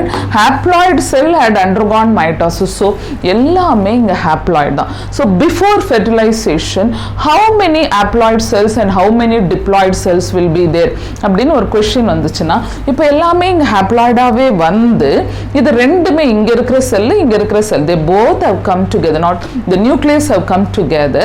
அப்படின்னு பார்த்தா இங்க பாருங்க 1 2 3 4 5 6 haploid and the 2 have fused to become a center polar nuclei. அப்படின்னா 2 na this is becoming a diploid. So 1 2 3 4 5 6 haploid and 1 diploid. So the center la ingella அப்படியே cells, parenchyma cells will be present. So this is the status. இப்போ fertilization நடந்து முடிஞ்சு இனிஷியலா வரும்போது அப்படியே தனித்தனியா இருக்கு. So just before the formation of the entire complete embryo sac, how many haploid nucleus அப்படின்னு question கேட்டா அப்படியே 1 2 3 4 5 அப்படியே 8 haploid nucleus. அதுக்கப்புறம் once it is completely formed in embryo sac, how many haploid and how many diploid ன்னு கேட்டா இங்க 6 haploid and 1 diploid ன்னு கரெக்டா சொல்லலாம். ஆஃப்டர் ஃபெர்டிலைசேஷன் என்ன நடக்க போகுதுன்னு ஃபெர்டிலைசேஷன் நடக்குதுன்னு சொல்றேன். அப்ப திருப்பி அதனுடைய ப்ளாய்டி மாறும், அந்த டிப்ளாய்டு வந்து ட்ரிப்ளாய்டாக மாறும், அதுக்கப்புறம் எக் வந்து ஹாப்ளாய்டு எக் வந்து டிப்ளாய்டு ஜைகோட்டாக மாறும். ஸோ அதெல்லாம் கவுண்ட் பண்ணி ஞாபகம் வச்சுக்கோங்க. So this is about your megasporangium LS. இது அதனுடைய இம்பார்ட்டன்ட் ஸ்டேஜஸ். அந்த செலாசல் முக்கியம். சரி, இப்போ வந்து இந்த க்ரோத் நம்ம பார்த்துட்டு இருக்கோம்ல, இப்போ ப்ரீ ஃபெர்டிலைசேஷன் ஈவெண்ட்டில் கேமெட்டோஜெனசிஸ், இப்போ அங்கே நம்ம போலன் எப்படி ஃபார்ம் ஆச்சு, இங்கே வந்துட்டு ஓவியல் எப்படி ஃபார்ம் ஆச்சுன்னு பார்த்தாச்சு. இப்போ அடுத்ததா கேமெட்டிக் டிரான்ஸ்ஃபர் செகண்ட் செட்டுக்கு வரும். கேமெட்டிக் டிரான்ஸ்ஃபர் எப்படி இந்த கேமெட் இங்க இருந்து இன்னொரு இடத்துக்கு போகுது அப்படின்னா, இங்க அப்படியே ஃபீமேல் ஸ்டாக்னண்டா உட்கார்ந்துட்டு இருக்கு, போலன் தான் மூவ் ஆக போகுது. So pollen moves from male part to the female part. Female பார்ட்ல டைரக்டா வந்து இங்க போடுதானா, அப்படிலாம் இல்லை. It will come and stay in the stigma region of a gynoecium. அப்போ அங்கேருந்து அப்படியே it will be moving towards the எக்குள்ளே டைரெக்டாக வராது, அப்படியே சினர்ஜி தாண்டி வரும். ஸோ இந்த ஈவெண்ட்டுக்கு பேர் மூமெண்ட் ஃப்ரம் அ மேல் part to a female part is called pollination. அது ஒரு இம்பார்ட்டன்ட் டைட்டில் இங்கே. ஏன் அப்படின்னு சொன்னீங்கன்னா, இப்போ பிரையோஃபைட்டு டெரடோஃபைட்லாம் வாட்டர் தான் ஒரே ஒரு மீடியம். வாட்டர் இல்லைன்னா அது அடுத்த ஜென்ரேஷனே இல்லாமல் போயிடும். பட் இங்கே வந்து நிறைய ஃபேக்டர்ஸ் உள்ளே வருது. அதனால் இது கொஞ்சம் தனியாகவே ரெண்டுத்துக்கும் நடுவில் இப்போ படிக்கிற முக்கியமான ஒரு டாபிக் ஆகுது. இப்போ பாலினேஷன், போலன் ட்ரான்ஸ்ஃபர் அப்படின்னு ஞாபகம் வச்சுக்கணும். Pollen transfer from male to female, done. Okay, how to they transfer, what are all the different types அப்படின்னு பார்த்தீங்கன்னா, செல்ஃப் பாலினேஷன், கிராஸ் பாலினேஷன். எப்பவுமே கிராஸ் பாலினேஷன் ரொம்ப வர்த், உங்களுக்கு நிறைய வெரைட்டி எல்லாம் கிடைக்க சான்சஸ் இருக்கு. ஆனால் செல்ஃப் பாலினேஷன்ல அப்படி கிடையாது. செல்ஃப் பாலினேஷன் என்ன இருக்கணும் அப்படின்னா, ஒரு ஃப்ளவருக்குள்ளேயே நடக்கலாம், இல்லை ஒரு பிளான்ட்ல 2 ஃப்ளவருக்குள்ள நடக்கலாம், அப்படியெல்லாம் கூட நடக்கலாம். அப்படி இல்லையா, 2 டிஃப்ரெண்ட் பிளான்ட்டுக்கு போயிடுறதா இருந்தால் கிராஸ் பாலினேஷன். அப்படின்னு போனீங்கன்னா, look at here, self pollination autogamy, cross pollination allogamy. இப்போ ஆட்டோகேமஸ்ன்னு எடுத்துக்கோங்களேன், ஃப்ளவர் கம்பல்சரியா பைசெக்சுவல் ஃப்ளவரா இருக்கணும். அது வந்து கம்பல்சரி மேண்டேட்டரி. அப்படின்னா இப்போ பைசெக்சுவல் ஃப்ளவர் இப்படி ஓப்பன் ஆயிடுச்சுன்னு வச்சுக்கோங்க, நீங்க அப்படி யோசிக்க முடியாது இது ஓப்பன் ஆயிடுச்சுனாலும் அது செல்ஃப் பாலினேஷனுக்கு போகும் அப்படின்னு சொல்லவே முடியாது. ரீசன் இஸ், இப்படி ஓப்பன் ஆகும்போதே காற்று உள்ள வருது, இல்லை இன்செக்ட் உள்ள வருது. ஸோ அதில் வந்துட்டு 100% it will go for a self pollination சொல்ல முடியாது. ஆனால் இதே நேரத்தில் சம்டைம்ஸ் சம் கேட்டகரி, இப்போ இந்த காமலினா, வயோலா, அதிலெல்லாம் பார்த்தீங்கன்னா ஃப்ளவர் இஸ் ஆல்வேஸ் க்ளோஸ்டு. அப்படி இருக்கிற கிளிஸ்டோகேமஸ் ஃப்ளவர்ஸ், இப்படி மூடியே இருக்கிற ஒரு ஃப்ளவருக்கு வேற வழியே இல்லை, கம்பல்சரியா it will be going for a self pollination. Okay, bisexual question ஞாபகம் வச்சுக்கோங்க, bisexual flowers are always going for self pollination அப்படின்னா இல்லையே. ஓப்பன் ஆனா there is a chance that they can go for a cross pollination. But அந்த மாதிரி அந்த ஒரு ஆப்ஷனல்ல bisexual flower open ஆயிடுச்சு அப்படின்னா ஜாஸ்மோகேமஸ் ஃப்ளவர்ஸ் அப்படின்னு சொல்லலாம். இப்படி க்ளோஸாவே இருக்கு, எப்பவுமே மூடியே இருந்தால் கிளிஸ்டோகேமஸ் ஃப்ளவர் அப்படின்னா கம்பல்சரியா it will go for a self pollination அப்படி. ஓகே, ஸோ பைசெக்சுவல் ஃப்ளவர் அது. இது ஆட்டோகேமஸ்க்கு ஒரு ரொம்ப ஈஸியானது வந்து கிளிஸ்டோகேமஸ் ஃப்ளவர் தான், ஜாஸ்மோகேமஸ் ஃப்ளவரை விட கம்பல்சரியா. அப்படி இல்லையா, சில நேரங்களில் என்னன்னா, இப்போ பிளான்ட்ல 2 ஃப்ளவர் 2 டிஃபரெண்ட் ஏரியா, ஆனால் ஒரே பிளான்ட் தான், இந்த plant is same. Okay, but the 2 different flower, மேல் ஃப்ளவர் அண்ட் ஃபீமேல் ஃப்ளவர் தனித்தனியா இருக்கு. அப்படி இருந்தா என்ன நடக்கும் அப்படின்னு சொன்னா, இங்க இருக்கிற போலன் இங்க போய் ரீச் ஆகுது, ஒரு பிரான்ச்ல இருந்து இன்னொரு பிரான்ச்சுக்கு ரீச் ஆகுது. அதுவும் கம்பல்சரியா நடக்குமா அப்படின்னு பார்த்தீங்கன்னா யோசித்து பாருங்களேன். இதுல வந்துட்டு கம்பல்ஷன் ஒண்ணுமே சொல்ல முடியாது. காத்து அடிக்கலாம், இல்லை ஏதாவது இன்செக்ட்ஸ் வரலாம், இல்லை நம்மளே கூட பூ பறிக்க போகும்போது நம்ம கையில் அங்கேருந்து இங்கே பறிக்கலாம். This all the chances are there for cross pollination. அப்படின்னு சொன்னால் இங்கே அப்படியே நடந்தாலும் செல்ஃப் பாலினேஷன்னா இது ஒரே பேரண்ட் தானே, சேம் பேரண்ட். ஸோ இதனுடைய கேமிட், தட் இஸ் இதனுடைய ஜெனட்டிக்கல் ரேஷியோ ஒரே மாதிரி தான் இருக்கும். ஆனால் ஃபங்க்ஷனலாக கொஞ்சம் மாறி போயிருக்கலாம். Maybe they go for a self pollination or they can go for even a cross pollination. அதை கெய்டினோகேமி அப்படின்னு சொல்லுவோம். கெய்டினோ அப்படின்னா, கெய்டி அப்படின்னா ஒரு ecstatic feeling, so they just move around. Okay, geitonogamous. அடுத்தது ஒரிஜினல் கிராஸ் பாலினேஷன் அப்படின்னு எடுத்துக்கிட்டிங்கன்னா ஜெனோகேமி. ஜெனோகாமில கம்பல்சரியா இது ஒரு பிளான்ட் இன்னொரு பிளான்ட், இது ஒரே பிளான்ட்ல ரெண்டு பிரான்ச், இது ஒரு பிளான்ட் 1, இது ஒரு பிளான்ட் 2 அப்படின்னா ஒரு பிளான்ட்ல இருந்து இன்னொரு பிளான்ட்டுக்கு மூவ் ஆகுது. கிராஸ் பாலினேஷன் நடந்துருச்சு. காத்தோ இல்ல பறவைகளோ இல்ல மனுஷனோ யாரோ தூக்கின்னு போய் போட்டாச்சு, பாலினேஷன் முடிஞ்சிச்சு. கம்பல்சரியா இங்க ஜெனட்டிக் ரேஷியோ மாறுது, genetically, functionally and then morphologically, இதுவும் அதுவும் எல்லாம் ஒரே டோட்டலாக மாறி இருக்கு. இது வந்து கிராஸ் பாலினேஷன். அப்படின்னா இந்த பாலினேஷன் நடக்கிறதுக்கு என்னென்ன ஆள்லாம் உள்ள வராங்க? பாலினேட்டர்ஸ். யாரெல்லாம் இந்த பாலினேஷன்ல இம்பார்ட்டண்ட்டாக இன்வால்வ் ஆயிருக்காங்க அப்படின்னு பார்த்தீங்கன்னா, யூ கேன் ஹாவ் ரெண்டு ஃபேக்டர் அப்படின்னு ஞாபகம் வச்சுக்கோங்க. ஒன்று வந்து ஏபயோட்டிக் ஃபேக்டர், எந்த உயிரும் அதுக்குள்ளே இன்வால்வ் ஆகலை, ஏபயோட்டிக் நேச்சர். அப்புறமா உயிர்கள் இன்வால்வ் ஆகுறது, பயோட்டிக் ஃபேக்டர்ஸ். இப்போ ஏபயோட்டிக் ஃபேக்டர்ஸ் அப்படின்னா விண்ட் இருக்குது, வாட்டர் இருக்குது, அதுக்கப்புறம் வேறு என்ன மீடியம் இருக்கும், இதுதான் ரொம்ப காற்று அடிக்கிறது இல்லை தண்ணி நகர்ந்து போகிறது, லைட்டோ இல்லை டெம்பரேச்சரெல்லாம் இதில் கொண்டு வர முடியாது. ஸோ இது ரெண்டும் இம்பார்ட்டண்ட் ஏபயோட்டிக் ஃபேக்டர்ஸ். இப்போ இந்த ஏபயோட்டிக் ஃபேக்டர்ஸில் முக்கியமாக அவங்க கேட்குறது என்னென்னா கொஸ்டின்ஸு, இப்போ ஒரு ஃப்ளவர் காத்துல அடிக்கிறதா இருந்தால் அதுக்கு என்ன மாதிரியான குவாலிட்டி எல்லாம் இருக்கணும், இல்லை தண்ணியில் போகிறதா இருந்தால் என்ன மாதிரி குவாலிட்டி எல்லாம் இருக்கணும், இல்லாட்டி ஒரு இன்செக்ட் தூக்கிட்டு போகிறதா இருந்தால் அது பயோட்டிக் ஃபேக்டரில் என்ன மாதிரிலாம் இருக்கணும். ஸோ இப்போ நம்ம ஃபஸ்ட்டு வந்து ஏபயோட்டிக் ஃபேக்டரில் விண்டு, வாட்டர் இதை பற்றி பார்ப்போம். விண்டு ரொம்ப common. Okay, in case of angiosperms, wind is the most common abiotic factors for pollination. அப்படின்னு பார்த்தீங்கன்னா விண்ட் அனிமோஃபில்லஸ் ஃப்ளவர்ஸ், விண்ட் பாலினேட்டர் ஃப்ளவர்ஸ்க்கு வந்து அனிமோஃபில்லஸ். இப்போ காற்றுல பறந்து போகணும் அப்படின்னா போலன் எப்படி இருக்கணும்? ரொம்ப லைட்டாக இருக்கணும், ஸ்டிக்கியாக இருக்கவே கூடாது. ட்ரையாக இருந்தால் தான் ஈஸியாக பறக்கும். ஏதாவது ஒரு எக்ஸ்ட்ரா ஃபிட்டிங் இருக்கணும், ஒரு விங்ஸ் மாதிரியோ அந்த மாதிரிலாம் இருக்கலாம். ஸோ அது ரொம்ப வசதியாக பறந்து போகும். அப்படி இல்லையா உங்களுக்கு ரொம்ப ஃப்ரீ ஸ்விங்கிங் ஆந்தர்ஸ், இப்படி ஃப்ரீ ஸ்விங். இப்போ உங்களுக்கு ரைஸ்லலாம் இந்த மாதிரி வெர்சைட்டல் ஆந்தர் அப்படின்னு சொல்லுவோம், ஃப்ரீ ஸ்விங்கிங், அப்படியே காத்துல மாறுற அடிக்கிற மாதிரி ஒரு ஆந்தர் இப்படி இருக்கலாம். இதெல்லாம் தாண்டி இப்போ ரைஸ் இல்லை வீட் அப்படிலாம் எடுத்தீங்கன்னா அப்படியே கிளஸ்டராக இருக்கும், நிறைய ஃப்ளவர்ஸ் இருக்கும். ஒரு இன்ஃப்ளாரசன்ஸ்குள்ள எக்கச்சக்கமாக flower is very small, but inflorescence அப்படியே கொத்தாக இருக்கும்போது ஒரு அடி அடிச்சுட்டு அப்படியே ஈஸியாக பறந்து போகும். இதெல்லாம் ஒரு ஜென்ரல். ஸ்டிக்கியாக இருக்கவே கூடாது, ஸ்மால் சைஸ். ஏன்னா ரொம்ப தொலைவு ட்ராவல் பண்ணணும் இல்லையா, அது வந்து ரொம்ப ஸ்மால் சைஸாக இருக்கும். இதெல்லாம் ஒரு category for a wind pollination. ஜென்ரலாக கிராஸ் ஃபேமிலி. ஓகே, அதில் போஏசி மெம்பர்ஸ், கிராமினே அப்படின்லாம் பார்த்தீங்கன்னா கம்பல்சரியாக தே கோ ஃபார் அ விண்ட். அதனால தான் அதில் இருக்கிற இந்த ஆந்தரை வெர்சைட்டல் ஆந்தர் அப்படின்னு சொல்கிறோம். ஸோ இதெல்லாம் தாண்டி இப்போ தண்ணியில் போகுது. நான் சொன்ன மாதிரி பிரையோஃபைட், டெரிடோஃபைட்டுக்கெலாம் கம்பல்சரியாக வாட்டர் இஸ் அ மீடியம். அங்கே பாலினேஷன் டேர்மே கிடையாது, அது போலன் கிரெயினே கிடையாது. But reaching male part to the female part அங்கே.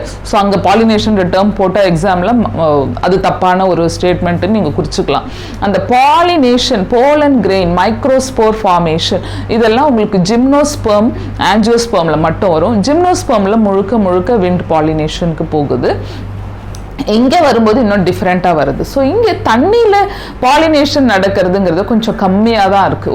ஒரு 30% தான், ரொம்பவே கம்மி தான். எஸ்பெஷலி மோனோகாட்ஸில் நிறைய இருக்குது. ஆனால் தண்ணியும் ஒரு மீடியம் தான் கம்பல்சரியாக. இப்போ தண்ணியில் பாலினேஷன் நடக்கிறது ஹைட்ரோஃபில்லின்னு சொல்கிறோம். இதில் ஒரு 2 எக்ஸாம்பிள், அதில் த பெஸ்ட் எக்ஸாம்பிளாக வேலிஸ்னேரியா கொடுத்துருப்பாங்க.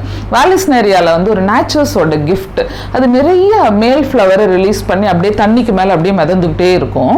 அப்புறம் அது பூவெல்லாம் மேல் ஃப்ளவர்லாம் மேலே மிதந்துக்கிட்டே இருக்கும்போது அந்த ஃபீமேல் ஸ்டாக் அப்படியே சுற்றிக்கிட்டு அப்படியே உள்ளே உட்காந்துட்டு இருக்குது. மேலே அந்த மேல் ஃப்ளவர்ஸ் வரும்போது இந்த ஃபீமேல் அந்த ஸ்டாக் அப்படியே அன்வைண்ட் பண்ணி அப்படியே மேலே வந்து டச் பண்ணும்.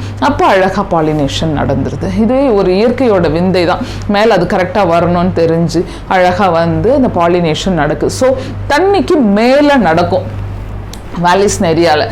இதே நீங்கள் இப்போது சீ கிராஸ்னா அதுவுமே உங்களுக்கு மோனோகாட். யூஸ்வலாக ஆஞ்சியோஸ்பெர்ம் வந்து கடல் தண்ணிக்குள்ளே வராது, ஆல்கே மாதிரியெல்லாம். அந்த கடலோரம் அந்த ராக்கி சர்ஃபஸஸில் வர்ற பிளான்ட். நீங்கள் ரைசோபோரா அதெல்லாம் பேக்கிஷ் வாட்டர், அதெல்லாம் கொஞ்சம் தள்ளி வச்சுட்டு ஜென்ரலாக பார்த்தீங்கன்னா சீ கிராஸ் ரொம்ப கம்மியாக தான், ரொம்ப கம்மியாக ஒரு 15 ஸ்பீஷீஸ் to 30 ஸ்பீஷீஸ் அவ்வளோதான் இருக்குது. அது அப்படியே ராக்கி சர்ஃபஸில் வர்றது. அங்கே வேறு வழியே இல்லை, தண்ணி வந்து ஒரு முக்கியமான மீடியமாக இருக்குது. இங்கே பார்த்தீங்கன்னா இதுவும் இல்லாமல் அங்கேயுமே கூட உங்களுக்கு அப்படியே காற்றடிச்சு போகிற அந்த டைப்பும் இருக்கும், காற்று வழியாக போகிறது. அது இங்கெல்லாம் ஒரு தண்ணிக்கு கீழவே நடக்கிற பாலினேஷனும் நடக்குது. சில பிளான்ஸ் ஆர் கோயிங். இப்போது இதில் அப்பனோஜிட்டான் அந்த பொட்டமோஜிட்டான் பார்த்தீங்கன்னா அப்படியே உள்ள தண்ணிக்குள்ளவே போகிற பாலினேஷன். இது எப்படின்னா இது இப்போ மேலே நம்ம சர்ஃபேஸில் பார்த்தோம், இங்கே உள்ளே போயிடும். இந்த pollen grain will get into the water. அங்கே தண்ணிக்கு உள்ள பாலினேஷன் ஹேப்பன்ஸ். ஸோ இந்த பாலினேஷன் இது ரெண்டுமே வந்து முக்கியமாக படிச்சுக்கோங்க. அந்த 30% கிராஸில் தான் ரொம்ப அழகாக, கிராஸில் பாலினேஷன், விண்ட் பாலினேஷன், அதுக்கப்புறம் இந்த ஜாஸ்ட்ரா அதெல்லாம் தண்ணிக்கு உள்ளே போகிற பாலினேஷன் அப்படின்னு ஜென்ரலாக கொடுத்துருக்க எக்ஸாம்பிளை கரெக்டாக ஞாபகம் வச்சுக்கோங்க. இப்போ நம்ம பயோட்டிக் ஃபேக்டர்ஸ்குள்ளே போவோம். இப்போ பாலினேஷனில் பயோட்டிக் ஃபேக்டர்ஸ், பயோட்டிக் அப்படின்னா லிவிங் ஸ்பீஷீஸ். அதில் எது வேணால் பேர்ட்ஸாக இருக்கலாம், இல்லை பேட்டாக இருக்கலாம், இல்லை insects or ants or human being or any animal comes under this category. இதில் எல்லாத்துக்கும் ஒரு ஸ்பெசிஃபிக் நேம் இருக்கும். அங்கே நம்ம விண்டுக்கு அனிமோஃபில்லஸ், ஹைட்ரோஃபில்லி அதெல்லாம் பார்த்தோம் இல்லையா. இங்கே பார்த்தீங்கன்னா ஒரு இன்செக்ட் உள்ளே வருது அப்படின்னு சொன்னால் என்டமோஃபில்லி, அதுலேயே ஆண்ட் ரொம்ப ஸ்பெசிஃபிக்காக மிர்மிகோஃபில்லி. அதுக்கப்புறம் ஆர்னித்தாலஜினா பேர்ட்ஸை பற்றி படிக்கிறது. So birds are coming for pollination, அதாவது பாலினேட்டராக அது ஆக்ட் பண்ணுது அப்படின்னு சொன்னால் ஆர்னித்தோஃபில்லி. இல்லாட்டி பேட் வருது, அது ஒரு மேமலில் ஒரு ஃப்ளையிங் அனிமல், அது வந்து உள்ளே வந்துச்சுன்னா கைராப்டிரோஃபில்லி. மெலக்காலஜின்னு சொல்லுவோம். இப்போ ஸ்னெயில்ஸ் எல்லாம் பற்றி, ஷெல்ட் அனிமல். ஸோ ஸ்னெயில் வந்தால் மெலக்கோஃபில்லி, இந்த மாதிரி பேர்லாம். ஜென்ரலாக எல்லா அனிமலும் இப்போது ஒரு கேட்டலோ இல்லை ஒரு கோட்டை வந்து கிரேஸ் பண்ணுது, just carrying the pollen from one place to another place, all this comes under zoophily including human being. இப்போது ஜென்ரலாக ஒரு தண்ணியில் வளர்கிற ஒரு பிளான்ட் அப்படின்னு சொன்னால் ஹைட்ரோஃபில்லியில் தான் இருக்கும் அப்படிலாம் இல்லை. ரொம்ப சிம்பிளாக ஒரு எக்ஸாம்பிள் எடுத்துக்கினா வாட்டர் லில்லியோ இல்லை when you talk about water hyacinth, ஐகார்னியாலாம் தண்ணியில் இருக்குது, but they just go with entomophily. So அது மாறும். அப்படின்னா இப்போ ஒரு என்டமோஃபில்லி ரொம்ப முக்கியம். ஏன்னா நிறைய insects are the greatest pollinators. இப்போ பேட் எல்லாம் கம்பேர் பண்ணும்போது இல்லை பேர்ட்ஸ் கூட நிறையவே பண்ணும். ஏன்னா they just come in search of nectar. Anything, see any animal or in case of an ant or an insect or a bird or a bat or anything comes for a nectar only. So in the ஒரு flower which is going for a biotic factor, biotic mode of a pollination அப்படின்னு சொன்னா அதுக்கு என்னெல்லாம் specific character இருக்கணும் அப்படின்னு நீங்கள் பார்த்தீங்கன்னா flower ரொம்ப அட்ராக்டிவாக இருக்கணும், நல்லா கலர்ஃபுல்லாக இருக்கணும், அப்போ தான் பேர்ட்ஸோ இல்லை இன்செக்ட்ஸோ விசிட் பண்ணும். இது நம்பர் 1. நம்பர் 2, அதில் ஒரு நல்ல நெக்டார் இருக்கணும். அது தேடி தான் வருது, இந்த பீட்டில்ஸோ ஏதோ ஒன்று அதை தேடி தான் வருது. ஸோ அது இருக்கணும் கம்பல்சரி. அதுக்கப்புறம் உள்ள வந்து அதுக்கு தெரியாது, அது பாலினேட் பண்ணதெல்லாம் அதுக்கு தெரியாது, அது வர பர்பஸ் வேற. ஆனால் சைட் பை சைடு ஃப்ளவரில் வந்து பாலினேஷன் நடந்துருது. ஸோ அது வரத்துக்கு அது எதுக்காக வருதுன்னா அதில் நெக்டார் இருக்கும், இல்லை ஒரு நல்ல ஃப்ராக்ரன்ஸ் இருக்கும். ஸோ ஃப்ராக்ரன்ஸ் இருக்குது, ஏதோ இருக்கும் அப்படின்னு தேடிக்கிட்டு வருது. ஏதோ இந்த மாதிரி ஒரு இம்பார்ட்டண்ட் ஃபேக்டர்ஸ் எல்லாம் அந்த ஃப்ளவரில் இருக்கணும். இதுவும் ஒரு எக்ஸாம் கொஸ்டின் தான். அதே மாதிரி நிறைய இருக்கணும் அப்படின்னா இந்த அனிமோஃபிலஸ்லாம் நிறைய இருக்கணும். இங்கே கம்மியாக இருந்தால் போதும், பெருசாக ஷோயியாக கலர்ஃபுல்லாக நெக்டர்ஸ், ஸ்மெல்லு, ஸ்டிக்கி போலன் கிரெயின்ஸ், அப்போ தான் அது அழகாக அதனுடைய காலில் ஒட்டிக்கிட்டு அடுத்த ஃப்ளவருக்கு போகும்போது ஈஸியாக போகும். ஸோ இதெல்லாம் ஒரு insect visiting or bird visiting ஃப்ளவர்ஸோட பேசிக் கிரைட்டீரியன். இதையெல்லாம் தாண்டி நம்ம புக்கில் கொடுத்துருக்க மாதிரி இந்த அமார்ஃபோஃபில்லஸ்னு ஒரு பெரிய டாலஸ்ட் ஃப்ளவர் இருக்குது, ஒரு 6 ஃபீட்டுக்கு வளர்றது. அதுக்கு இன்னொரு பேர் கார்ப்ஸ் ஃப்ளவர். அது ஒரு மாதிரி நாற்று அடிக்கும், ஒரு டெட் பாடி ஸ்மெல் இருக்கும். இந்த smell is very important for a moth. யூஸ்வலாக ஃப்ளவருக்கும் ஒரு இன்செக்ட்டுக்கும் ஒரு கான்டாக்ட் இருக்குது. நான் வந்து இப்படி வரேன், நான் எதுக்காக வரேன்னா நான் நெக்டருக்காக வரேன்னு. ஆனால் இது தெரியாமலே ஃப்ளவரில் பாலினேஷனே அது பண்ணிட்டு போகுது. So they are mutually benefited. இதில் முக்கியமாக இன்னொரு இது இருக்கு, எக்கா அண்ட் ப்ரொனோபா மாத். நான் இங்கே எழுதியிருக்கேன் ப்ரொனோபா மாத். இது ரெண்டும் எப்படின்னா உள்ள வந்து தே ஜஸ்ட் லே எக்ஸ் அப்படியே அங்கே வளரப்போகுது. ஸோ ப்ரொனோபா மாத் வந்தாதான் இந்த எக்காவோட நெக்ஸ்ட் ஜெனரேஷனே. அப்படின்னா இது ரெண்டுத்துக்கும் இப்போ எக்கா இல்லைன்னா ப்ரொனோபாக்கு நெக்ஸ்ட் ஜெனரேஷன் இல்லை, அதே மாதிரி ப்ரொனோபா இல்லைன்னா எக்காவுக்கு நெக்ஸ்ட் ஜெனரேஷன் இல்லை. அமார்ஃபோஃபிலஸும் அந்த டைட்டானியம்லேயும் அப்படிதான். அந்த particular moth will come and lay their eggs inside and the egg will be growing inside as well as the pollination is being carried out. So not only for the sake of nectar and other things, sometimes their entire life, the next generation is totally depending on the flower. So the mutually benefited partnership. இது இந்த population இன்டராக்ஷன்ல கூட இதை படிச்சுக்கலாம். இந்த ஒஃபைரஸ் நம்ம படிச்சோம். bumblebee and ophirus, that also you can remember here, and the diagram kuda book la irukku. So these are all the pollination. Ipo இந்த pollination முடிஞ்சிருச்சு, ஏன் அந்த pollination வந்து cross pollination க்கு போகணும், அதுல self pollination ஒரு important aspect இருக்கு இல்லையா அப்படின்னு பார்த்தீங்கன்னா, cross pollination பண்றதுக்காகவே நடந்தே ஆகணுங்கிற கட்டாயம் சில நேரங்கள்ல இருக்கு. அதுதான் நம்ம புக்ல ஒரு outbreeding devices அப்படி கொடுத்துருக்காங்க. அப்படின்னா sexually incompatible partners அப்படின்னு சொல்லலாம். They cannot meet as such. See, for example, ரொம்ப காமன் மேட்டர் வந்து யூனிசெக்சுவல் ஃப்ளவர். இப்போ ஃப்ளவரே யூனிசெக்சுவல் தான், ஏன் வேற வழியே இல்லை. It has to go to the next plant via some mode. That mode may be abiotic or biotic factor. இப்போ sometime they'll be male flower or female flower, dioecious condition கம்பல்சரியா ஓடி போங்க. இது ஒரு இம்பார்ட்டன்ட் ஆஸ்பெக்ட். அடுத்தது இது என்ன ஆகும்னா அந்த மெச்சூரிட்டி டைம் டிஃபர்ஸ் ஆகும். இங்கே டைகோகேமின் மெச்சூரிட்டி டைம்னா எப்படின்னா ரெண்டுமே அட் அ டைம் மெச்சூர் ஆகணும். ஒரு ஆண்ட்ரீஷியமோ ஒரு கைனீஷியமோ. சில நேரத்தில் ஆண்ட்ரீஷியம் மெச்சூர்ஸ் ஃபர்ஸ்ட், அது ஜான்வரியில் மெச்சூர் ஆகுது. கைனீஷியம் மெச்சூர்ஸ் இந்த மந்த் ஆஃப் மே. அப்படின்னா என்ன நடக்கும், அது அந்த வயபிலிட்டி எல்லாம் போக ஆரம்பிச்சிடும். ஸோ கைனீஷியம் அது வந்து ரீச் ஆகவே முடியாது. இதெல்லாம் முடிஞ்சிருச்சு. அப்படி இருந்தால் இப்போ ஏர்லியராக ஆண்ட்ரீஷியம் மெச்சூர் ஆனால் ப்ரோட் ஆண்ட்ரீஷியம் ப்ரோட்டோ ப்ரீவியஸாக அது மெச்சூர் ஆயிடுச்சு. கைனீஷியம் ஏர்லியராக மெச்சூர் ஆகுது, ஆண்ட்ரீஷியம் லேட்டாக மெச்சூர் ஆகுது அப்படின்னு சொன்னால் ப்ரோட்டோ கைனி. ஓகே, கைனீஷியம் அப்படின்னு ஞாபகம் வச்சுக்கோங்க. இதெல்லாம் இல்லாமல் செல்ஃப் ஸ்டெரிலிட்டி நம்ம பார்த்த மாதிரி பிஸ்டிலோட்ஸ் ஆர் ஸ்டாமினோட்ஸ் இருக்கும், ஆனால் யூஸ் இல்லை. They can not make a viable. அப்படின்னா கம்பல்சரியாக they have to go for a cross pollination. அதுக்கப்புறம் ஹெட்டிரோஸ்டைல்னா நேச்சுரலாக அப்படி தான் டிசைட் பண்ணியிருக்கோம். இந்த நம்ம ஸ்டைலு ஸ்டிக்மா குட்டியாக இருக்கும், ஆண்ட்ரீஷியம் கொஞ்சம் பெருசாக வந்து இப்படி அது மேலே படுற மாதிரி இருக்கும். ஆனால் சில நேரங்களில் கைனீஷியமோட ஸ்டைல் ரொம்ப பெருசாகவும் ஆண்ட்ரீஷியம் ரொம்ப குட்டியாக வந்தால் இங்கே வந்து ரீச் ஆகிறது கஷ்டம். ஸோ அதுக்கேற்ற ஹைட்டில் இருக்கிற பிளான்ட் அந்த பக்கத்தில் ஃப்ளவரோ இல்லை அடுத்த ஃப்ளவரையோ தேடி போகிறது வந்து ரொம்ப காமன் நேச்சுரலாக. ஹெட்டிரோ ஸ்டைலி இதையெல்லாம் தாண்டி ஹெர்கோகேமின்னு ஒரு இம்பார்ட்டண்ட் ஆஸ்பெக்ட் இருக்குது. என்னென்னா இது ஒரு மெக்கானிக்கல் பேரியர் மாதிரியே. நம்ம பிள்ளையார் சதுர்த்திக்கெல்லாம் ஒரு பூ வைப்போம், கலோட்ராப்பஸ் அப்படின்னு சொல்லிட்டு, எருக்கம் பூன்னு சொல்லுவோம். அதில் கொஞ்சம் அட்வான்ஸ்டு ஃபேமிலி. அது அட்வான்ஸ்டு ஃபேமிலியில் அதாவது போலன் கிரெயின் தனியாக இல்லை, போலன் கிரெயின் எல்லாம் அது தனியாக ஒரு சாக்கு மாதிரி அதுக்குள்ளே போய் செட்டில் ஆகிருக்கும். அது பேர் வந்து பொலீனியம் சொல்லுவோம். இந்த மாதிரி இருக்கும், ஒரு 2 இது ஹேங் ஆகிற மாதிரி, 2 பேக் ஹேங் ஆகிற மாதிரி இருக்கும். அது அழகாக மேலே எப்படி ஒரு பென்டகன் ஷேப்பில் இருக்கும், அங்கே போய் செட்டில் ஆகிருக்கும். இதை எப்படி தான் வெளியே எடுக்கிறது, வேறு வழியே இல்லை. இது ஜென்ரலாக அதில் இருக்கிற ஒரு கைனீஷியம் உள்ள அது அப்படியே உடஞ்செல்லாம் உள்ளே வந்து விழவே விழாது. சான்ஸில் அவ்வளோ டைட்டாக அது உட்கார்ந்துட்டுருக்கும். அதுவும் இல்லாமல் அந்த போலன் சாக்கை பிரித்து அதுக்குள்ளே இருக்கிற போலனை எடுக்கிறது அதெல்லாம் ரொம்ப கஷ்டமான வேலையாக ஆயிடுது நேச்சுரலாக நடக்கிறதுக்கு. அப்போது கம்பல்சரியாக ஒரு எக்ஸ்டர்னல் ஏஜென்ட் வர வேண்டிதான் இருக்குது பொலினியம். இந்த எல்லாத்த விட இந்த மேட்டருக்கு கம்பல்சரியாக ஒரு இன்செக்டோ இல்லை ஒரு ஆண்டோ இல்லை ஒரு பேர்டோ வந்து தான் பாலினேஷன் பண்ண வேண்டிய ஒரு அவசியம் இருக்குது. ஸோ இதெல்லாம் வந்து அவுட்ப்ரீடிங் டிவைசஸ். இப்போது பாலினேஷன் எல்லாம் முடிஞ்சிருச்சு. ஓகே, இப்போது அங்கே இருக்கிற போலன் வந்து அப்படியே ஸ்டிக்மா மேலே உட்காந்துருச்சு, மேட்டர் முடிஞ்சிருச்சு பாலினேஷன். இப்போ ஸ்டிக்மாவில் உட்கார்ந்த பிறகு என்ன நடக்க போகுது அப்படின்னா, இப்போத்துலேருந்தே ஆரம்பிக்குது அதனுடைய கம்பேட்டபிலிட்டி ஆரம்பிக்குது டுவர்ட்ஸ் த எக். ஆனால் உட்கார்ந்த உடனே பாருங்கள், நேச்சுரலாக கரெக்டாக ஒரு ஜாஸ்மின் கைனீஷியத்தில் கரெக்டாக ஜாஸ்மினோட போலன் தான் வந்து உட்கார போதா, காற்று அடிச்சுட்டு வரும்போது வேறு வேறு ஃப்ளவரோட போலன் கிரெயின் எல்லாமே கூட வந்து உட்காரும். அது சொல்லவே முடியாது எப்படின்னு. ஆனால் எல்லாத்தையுமே இந்த கைனீஷியம் அக்செப்ட் பண்ணாது. அது நேச்சுரோட ஒரு விந்தையான ஒரு விஷயம். அதுக்கு தெரியும் அந்த chemical secreted from the pollen will be smelt by the gynecium, so that they will just allow only their own species, not any other species.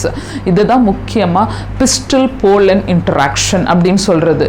அதுவும் இல்லாமல் ஸ்டிக்மால இப்போ நம்ம போலனில் படிச்சுட்டு இருந்தோம். போலன் ஃபார்மேஷனில் 2-celled ஸ்டேஜில் ஒரு 60% of angiosperm families releases the pollen in 2-cell stage. ஒரு vegetative cell, ஒரு ஜெனரேட்டிவ் செல்லு. ஆனால் ஒரு 40% will be forming a 3-celled stage. அந்த 3-cell ஸ்டேஜுங்கிறது என்னன்னா, இங்கே 2 ஜெனரேட்டிவ் நியூக்ளியஸ் ஃபார்ம் ஆகுது கம்பல்சரியாக before reaching the gynoecium. That is before reaching the ovary, before reaching this exactly the egg. Every single pollen will have a 3 cell stage. அதுதான் the importance of angiospermic plants. So here what happens, sometimes when it is lodged there on the stigma with the 2-celled stage, obviously it will go for a 3-celled stage. So there is a first mitosis நடந்து 2-cell form ஆச்சு, இப்போ second mitosis நடந்து 3-cell formation நடக்குது. அந்த 3-cell இங்க தான் form ஆகும், form ஆகி என்ன பண்ணுது, அப்படியே மூவ் ஆயிட்டு வந்துட்டே இருக்கு. So this is the tube, pollen tube. இந்த pollen tubeல so இங்க germ pore இருந்து அப்படியே இந்த tube nucleus form ஆயிருக்கு. This is the tube nucleus. This is the generative nucleus. இந்த pollen tube அப்படியே extend ஆகுது. எப்படி extend ஆகும்னா, see I have just drawn a ovule here and just drawing a ovary here. So this is the ovary and I am drawing, this is the stigma. So stigma ல இருந்து இந்த pollen tube அப்படியே extend ஆயிட்டே இருக்கு. While it is extending, this all happens here. இதுக்குள்ள நடந்துருச்சு. இங்க நடக்கிறது இந்த 2 cell to 3 cell இந்த ஏரியால முடிஞ்சிருச்சு. முடிஞ்சிட்டு இப்போ this place, okay, the embryo sac குள்ள இருக்கிற egg and this knows that okay my own species has come, I have to invite, and the pollen tube grows. இப்போ then they just get into the fertilization stage. Pre-fertilization பார்த்துட்டோம், gametogenesis and then transfer of pollen. இப்போ fertilization இது முடிஞ்ச உடனே post fertilization event. இப்போ fertilizationல என்ன நடக்க போகுதுன்னா, they are just going to meet syngamy. Okay, so the tube is extended அப்படியே வளர்ந்துகிட்டே வந்து it is just getting into the micropylar region. இப்போ இப்படியே வந்துட்டே இருக்கு இல்லையா, இந்த pollen உள்ள வந்துட்டே இருக்கு. ஒரு this is called even the chemotrophic movement. அப்படியே இந்த chemical interaction between this and this makes the extension of this pollen tube and then just coming and hitting the this embryo sac via the micropylar region. So micropylar region குள்ள வந்து இப்படியே வந்து இது என்ன பண்ணுது, the filiform apparatus இருக்குல்ல, it will be just swinging like this and it is coming and then getting into synergid. இதுவும் exam question. எது வழியா egg போய் ரீச் ஆகுது அப்படின்னா synergid வழியா egg போய் ரீச் ஆகுது. அப்படின்னா இப்போ இவ்வளோ தொலைவு டிராவல் பண்ணி வரும்போது அதுக்காகவே இந்த இடத்துக்கு வந்துடும் இந்த டியூப் நியூக்ளியஸ். அது வந்து அப்படியே டிமினிஷ் ஆகி செத்துரும், ஏன்னா பெனிட்ரேட் பண்ணிட்டு வந்துகிட்டே இருக்கும்போது. So this is con. இப்போ இந்த போலன் டியூப்ல by the time enters into the micropyle, எத்தனை நியூக்ளியஸ் அதுக்குள்ள இருக்கும் அப்படின்னு சொன்னா 2 நியூக்ளியஸ் தான் இருக்கு, ஒன்னு செத்துருச்சு, அப்படியே டிஸ்இன்டிகிரேட் ஆயிடும். So now it is just coming and releasing 2 generative nucleus here in the synergids. அது ரொம்ப முக்கியம். இப்போ synergidல இங்க விட்ட இந்த generative nucleus அப்படியே உள்ள வந்து ஒன்னு இங்க இருக்கு, ஒன்னு வந்து அப்படியே இதோட ஜாயிண்ட் ஆயிடுச்சிருச்சு. இப்போ understood? Now it is just coming and then getting into the egg. ரெண்டு பக்கம் synergid, சென்டர்ல தான் egg, அதனால தான் இது egg apparatus. So one has come and met with the egg nucleus. ஒரு fertilization நடந்து முடிஞ்சிருச்சு. இப்போ இன்னொரு ஒரு generative nucleus இருக்கு இல்லையா, that will go and fuse with this cell. ஓகேவா, this is second time fertilization. So this is called double fertilization. அதுக்கப்புறம் இன்னொரு ஒரு striking feature in angiosperm is triple fusion. Triple fusion அப்படின்னா என்ன, 3 தடவை ஃபியூஸ் ஆகுது. அது என்ன மூணு ஃபியூஷன் அப்படின்னு பார்த்தீங்கன்னா, இங்க பாருங்க, this is we have just discussed already. Here the embryo sac is formed. The embryo sac only female gametophyte. அங்க நம்ம pollen grain male gametophyte ன்னு சொன்னோம், இது ஃபீமேல் gametophyte. இதுக்குள்ள இருக்கிற gamete is egg.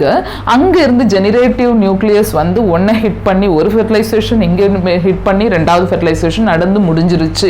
இப்போ ஃபர்தரா ட்ரிபிள் ஃபியூஷன்ல என்ன நடக்க போகுது அப்படின்னு சொன்னா, இங்க 1 2 3 4 5 6 7 8 இங்க 8 நியூக்ளியஸ்க்குள்ள இருக்கு. ஆனா இது ஆல்ரெடி ஃபியூஸ் ஆகுது இல்லையா, அதனால இது 7 celled stage, 7 celled 8 nucleate stage of an embryo sac in this angiosperm. இது ரொம்ப காமன் ஃபீச்சர். ஆனா இந்த அரேஞ்ச்மெண்ட் வந்து யூசுவலா 3 2 3 இருக்கலாம். சம்டைம்ஸ் சில ஃபேமிலிஸ்ல மாறும். நம்ம என்சிஆர்டியில். ஆனால் இதுதான் mostly this is the most common 3+2+3 arrangement. இப்போ இந்த ஹாப்ளாய்டு நேச்சர் நம்ம டிப்ளாய்டு நேச்சர்லாம் முதல்ல பார்த்தோம் இல்லையா. இப்போ இமீடியட்லி ஆஃப்டர் ஃபெர்டிலைசேஷன் எத்தனை ப்ளாய்டு இங்கே மாறி இருக்கு அப்படின்னு பார்த்தீங்கன்னா 1 2 3 4 5 செல்ஸ் ஆர் ஹாப்ளாய்டு. இது ஒரு cell diploid.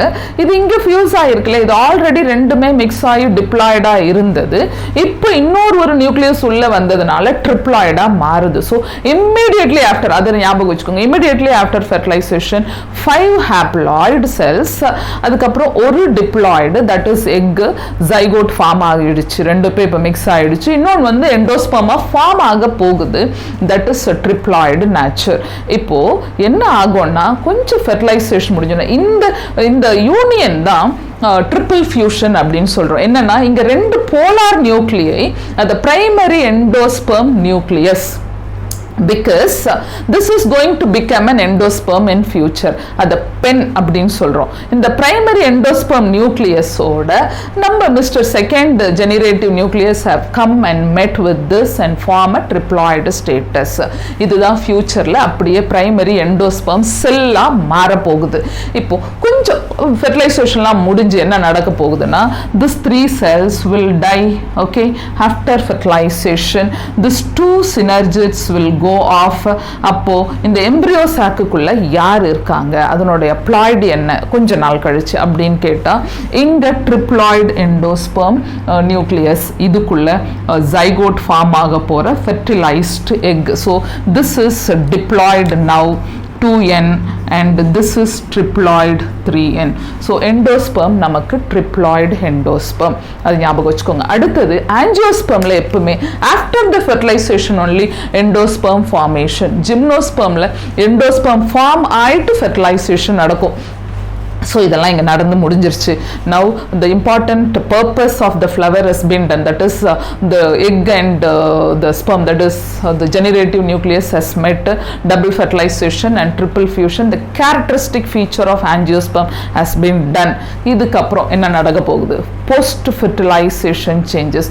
What are all the significance of this endosperm nucleus, இதில் என்ன நடக்க போகுது அப்படின்னு பார்த்தீங்கன்னா this is going to become a nurse sell or a nutritive tissue for the growing embryo, because this is the one which is going to become an embryo. இப்போ இந்த entire ovule இருக்கு இல்லையா, the ovule is become a seed. இப்போ இந்த ovary அப்படியே ஃப்ரூட்டா மாற போகுது. இந்த ஓவியல்ல தான் நான் முதல்ல சொன்ன மாதிரி அவுட்டர் இன்டெகுமெண்ட், ஒரு சீடோட அவுட்டர் கோட் டெஸ்டா, இன்னர் இன்டெகுமெண்ட் டெக்மன் மாறிடுச்சு. ஓவரி அப்படியே ஃப்ரூட்டா மாற போகுது. இதுக்குள்ள இருக்கிற ஆளு எம்பிரியோ. இந்த எம்பிரியோ தான் பின்னாடி வளர போகுது. ஸோ இதெல்லாமே போஸ்ட் ஃபெர்டிலைசேஷன் சேஞ்சஸ். இப்போ endosperm embryo development, seed from ovule and fruit from ovary which is going to be formed. இதுல endospermல ஒரு ரெண்டு டைப் ஆஃப் endosperm வரும், nuclear endosperm and cellular endosperm. அப்படின்னா ஒன்றும் இல்லை, இந்த இப்போ இதை கொஞ்சம் மறந்துருங்க. இதுல என்ன ஆக போகுதுன்னா இது அப்படியே இந்த division, it is undergoing a division, nuclear division. Karyokinesis alone is going to happen, there is no cytokinesis. அதனால ஒரு நியூக்ளியஸ் வந்து ஃப்ரீயா அப்படியே சுத்திக்கிட்டு இருக்கு, நம்பர் ஆஃப் நியூக்ளியஸ் அப்படியே ஃப்ரீயா சுத்திக்கிட்டே இருக்கு. இப்படி இருந்தா அது நியூக்ளியர் எண்டோஸ்பெர்ம். இல்லையா, ஒரு நியூக்ளியர் டிவிஷன் தி செல் ஃபார்மேஷன், இன்னொரு nuclear division there is a cell formation. so எல்லாமே the karyokinesis is followed by cytokinesis. so in this is the condition, this is the cellular endosperm. இது ரெண்டுத்தையுமே நாம கோகனட்ல பார்க்கலாம். நம்ம டெண்டர் கோகனட் வாங்கினா கோகனட்ல தண்ணி நிறைய இருக்கும். தண்ணி வந்து நியூக்ளியர் எண்டோஸ்பெர்ம் ஒண்ணுமே இல்லை, வெறும் அப்படியே ஃப்ரீயா இருக்கு. ஆனா அப்படியே முத்தி முத்தி முத்தி முத்தி போக தண்ணி ரொம்ப குறைஞ்சு வெறும் பல்ப்பு மட்டும் இருக்கும், தேங்காய் மட்டும் இருக்கும். அந்த தேங்காய் எல்லாமே செல்லுலார் எண்டோஸ்பெர்ம். ஸோ ரெண்டு எண்டோஸ்பெர்மே ரொம்ப முத்தின தேங்காய் தண்ணியே இருக்கும், டோட்டலாக அப்படியே இழுத்து பல்ப்பு ஃபார்ம் ஆயிருக்கும். அப்போ ஃபுல்லா செல்லுலார் எண்டோஸ்பெர்முக்கு போயிடுச்சுன்னு அர்த்தம். இப்போ எண்டோஸ்பெர்மை வச்சுதான் நம்ம சீடையே பிரிப்போம். சீட் வரும்போது சொல்றேன் ஆல்புமினஸ் அண்ட் எக்ஸ் ஆல்புமினஸ் அப்படின்னு சொல்லிட்டு. ஏன்னா அந்த எண்டோஸ்பெர்ம் வந்து very important nutritive element for, because it has got all the content for the growing embryo. அதுக்கப்புறம் இப்போ எம்பிரியோ வந்தாச்சு, அதை வச்சு எம்பிரியோ வளருது. எம்பிரியோ எப்படி வளரும் அப்படின்னு பார்த்தீங்கன்னா ஒன்றும் இல்லை, ஜைகோட்ல தான் எல்லார் லைஃபுமே. ஒரு செக்ஷுவல் ரீப்ரொடக்ஷனோட நெக்ஸ்ட் ஜெனரேஷனோட லிங்கே ஜைகோட் தான். ஜைகோட் வந்து சிங்கிள் செல். and 2n ஏன்னா 2n மீட் ஆயிடுச்சு. So this is the 2n. இப்போ இந்த zygote is undergoing division. First டிவிஷன்ல எபிபேசல் செல் ஹைப்போபேசல் செல்னு 2 செல் ஃபார்ம் ஆகும். இது கூட நம்ம புக்ல மென்ஷன் பண்ணல, அப்படியே ஜென்ரலா கொடுத்துருக்காங்க. இந்த இனிமேல் நடக்கிறது எல்லாமே மைட்டாசிஸ் தான். முதல்ல நான் இங்க சொல்லியிருக்கேன், எம்பிரியாலஜின்னு வந்தாலே zygote will undergo mitosis. So இப்போ மைட்டாசிஸ் நடந்து அப்படியே 2 செல் 4 செல் 8 செல் 16 செல் அப்படியே மல்டிபிள் ஆஃப் அப்படியே டபுளா அப்படியே மல்டிபிள் ஆயிட்டே போயிட்டே இருக்கு. போய் இப்போ 4 16 32 64 அப்படியே போயிட்டே இருக்கு. போகும்போது என்ன ஆகும்னா கீழே அப்படியே குளோபுலார் ஷேப்ல ஃபார்ம் ஆகுது. அதாவது இந்த epibasal cell, this epibasal cell is the cell which is going to produce plumule. அதுக்கப்புறம் cotyledon, this is the cotyledon and this is the plumule. ஆனால் இந்த ஹைப்போபேசல் செல் மேல் அப்படியே ஒரு ஸ்டாக் மாதிரி ஃபார்ம் ஆக போகுது. That is called suspensor. Okay, suspensor actually pushing the embryo down. அது ரொம்ப முக்கியம். ஸோ இது எல்லாமே இங்க பாருங்க, this growth has started from the micropylar end. அதான் இங்க இருந்து ஆரம்பிக்குது. ஏன்னா this is the place where the egg is lodged and got fertilized too. So இங்க இருந்து அப்படியே இந்த ஸ்டாக் தான் சஸ்பென்சார். இந்த சஸ்பென்சார்லாம் இங்க ஹைப்போபேசல் செல்லுல இருந்து ஃபார்ம் ஆகி பின்னாடி அது ஹைப்போகார்டைல் ஃபார்ம் ஆகிறதுக்கு உதவும். ஸோ இங்க this is the one which is going to produce plumule and other cotyledon things. So here just coming, this is the globular shape embryo. இந்த எம்பிரியோனா ஒரு 8 16 32 செல் அப்படியே 64 அந்த மாதிரி செல்ஸ் எல்லாம் இருக்கும்போது குட்டி குட்டி ரவுண்டா இருக்கும். அதெல்லாம் ப்ரோ எம்பிரியானிக் ஸ்டேஜ். அங்கிருந்து அப்படியே குளோபுலார், அந்த குளோபுல ஒரு நாட்ச் விழும். Because this is the dicot, 2 cotyledon will be there. So here this is the heart shape, ஒரு ஹார்ட் ஷேப்ல ஃபார்ம் ஆயிடுச்சு. இப்போ அதுக்கு அடுத்தது இந்த எம்பிரியோல இருந்து இன்னும் கொஞ்சம் போய் அந்த காட்டலிடன் நல்லா கிளீனா ஃபார்ம் ஆகி அந்த cleaving happens like this and these are the cotyledons. 2 cotyledon dicot plant. எங்க பிளிமியூல் இருக்கும், அப்படியே இங்க இருந்து அப்படியே இந்த சஸ்பென்சாரோட சைஸ் அப்படியே கொஞ்சம் அப்படியே சுருங்கி இந்த இடத்துல ரேடிக்கல் ஃபார்மேஷன். அப்படியே இங்க பெருசா இருந்து இங்க குட்டி, இங்க இன்னும் குட்டியா சஸ்பென்சார் இஸ் கோயிங் டு. ஆனா மோனோகாட்ல only one cotyledon, no, so they have something very special. இந்த cotyledon அங்க அப்படியே ஒரு ஸ்கியூட்டெல்லம் அப்படின்னு சொல்லுவோம். புக்ல ஒரு ப்ராப்பர் டயக்ராம் இருக்கு, அதை கொஞ்சம் கரெக்டா பார்த்துக்கோங்க. ஒரு ஸ்கியூட்டெல்லம் ஃபார்ம் ஆகுது. அங்க இன்னும் ஸ்பெஷல் என்னன்னா, நம்ம ஒரு சீடு எடுத்துக்கிட்டா எப்பவுமே இப்போ சீடு டயக்ராம்ல சொல்றேன், பிளிமியூல் ரேடிக்கல் அப்படிலாம் வரும். அங்கேயும் அதெல்லாம் இருக்கும். ஆனா அங்க அதனோட பேர் அது அப்படியே கவர் ஆயிருக்கும். அந்த ரேடிக்கல் அப்படியே கவர் பண்ணி ரேடிக்கல் ரூட் அதை கவர் பண்ணி கோலியோ ரைசா அப்படின்னா ரூட். அப்படியே இப்போ ஷூட் அப்படின்னா இங்க பிளிமியூல்ல இருந்து அப்படியே டைரக்டா ஒரு ஷூட் போற மாதிரி டைகாட் இருக்கும். மோனோகாட்ல அந்த பிளிமியூல் அப்படியே கவர் பண்ணி இன்னொரு ஒரு ஷீத் இருக்கும், கோலியாப்டைல். ஓகே, கோலியாப்டைல்னா அப்படியே ஷூட் ஃபார்ம் ஆகுது, ஒரு ஷீத் இருக்கும். அது இல்லாம நல்ல சப்ளைடு ஒரு ஸ்கியூட்டெல்லம் இஸ் வெல் டெவலப்ட். அங்க எண்டோஸ்பெர்ம் இந்த காட்டிலிடன்லாம் அப்படி ஃபார்ம் ஆன ஒரு area. This is about monocot embryo 2. So இங்க இருந்து இப்ப நம்ம அப்படியே சீடு அதுக்கு போவோம். எம்ப்ரியோ முடிச்சோடனே இப்போ சீடுக்குள்ளே போகிறோம். இப்போ சீடுனா ovule will become a seed. நான் இப்போ சொல்லிகிட்டே இருக்கேன், அந்த outer integument and inner integument will form a seed coat, testa tegmen அப்படின்னு சொல்லிட்டு. ஸோ ஒரு ஓவியல் பின்னாடி சீடாக மாற ஒரு ஓவியல் என்னெல்லாம் இருக்கும் அப்படின்னு பார்த்தீங்கன்னா, seed coat, cotyledon and embryonic axis. இந்த காட்டலிடன் வச்சு தான் டைகாட் மோனோகாட் அப்படின்னு நம்ம சொல்கிறோம். இப்போது ஒரு சீட் அப்படின்னு சொன்னாலே அதுக்குள்ளே எம்ப்ரியோ இருக்குது. அந்த எம்ப்ரியோவுக்கு நரிஷிங் பாயிண்ட்டாக எண்டோஸ்பெர்ம் இருக்குது. இப்போ ஒரு எம்ப்ரியோ வளரும்போது எல்லா எண்டோஸ்பெர்மையும் காலி பண்ணிடுச்சு, நமக்கு கொஞ்சம் கூட மிச்சமே வைக்கல அப்படின்னு சொன்னால் அந்த சீடை வந்து எக்ஸ் ஆல்புமினஸ் சீடு, அப்படி இல்லாட்டி நான் எண்டோஸ்பெர்மிக் சீடுன்னு சொல்லுவோம். இல்லை அது தேவையானதை எடுத்து வளர்ந்துட்டு இன்னும் கொஞ்சம் எக்ஸ்ட்ரா இருக்குது, பின்னாடி வரவங்களுக்கும் இருக்குது அப்படின்னு சொன்னால் அதை ஆல்புமினஸ் ஆர் எண்டோஸ்பெர்மிக் சீடு. அதுக்கு எக்ஸாம்பிள்ஸ்லாம் புக்லேயே கொடுத்துருக்கோம். மோஸ்ட்லி மோனோகாட்டில் உங்களுக்கு ஆல்புமினஸ் சீட் வரும். அந்த வீட்டோ மெய்ஸோ இல்லை காஸ்டரோ, இல்லை இன்கேஸ் காஸ்டர் வந்து உங்களுக்கு டைகாட், அது கொஞ்சம் ஒரு எக்ஸப்ஷனல் கேஸ். அதுக்கப்புறம் இந்த கோகோனட்டில் தான் நம்ம பார்த்தோம் நியூசெல்லார் அண்ட் அந்த எண்டோஸ்பெர்ம், செல்லுலார் எண்டோஸ்பெர்ம். ஸோ இங்கே வந்தீங்கன்னா நான் எண்டோஸ்பெர்மிக்கில் உங்களுக்கு புக்லேயே கொடுத்துருக்கதே அதே படிச்சுக்கோங்க, இன்னும் எக்ஸ்ட்ராவெல்லாம் படிக்கணும்னு இல்லை. ஜென்ரலாக ஃபேபேசி ஃபேமிலியில் pea groundnut all comes under this non endospermic. இது அப்படியே இந்த போன 11th புக்கில் இருக்கிற டாக்ஸானமிலையும் இது கொடுத்துருப்பாங்க, அதுலேயும் அப்படியே படிச்சுக்கணும். இதை தாண்டி இப்போ சீடு முடிஞ்சிடுச்சு. சீடுக்குள்ளவே உங்களுக்கு இன்னும் கூட சில நேரத்தில் இந்த எக்ஸாம்பிள்ஸ் ஒரு டயக்ராம்ஸ் போட்டிருக்கேன் பாருங்கள். Dicot seed and monocot seed.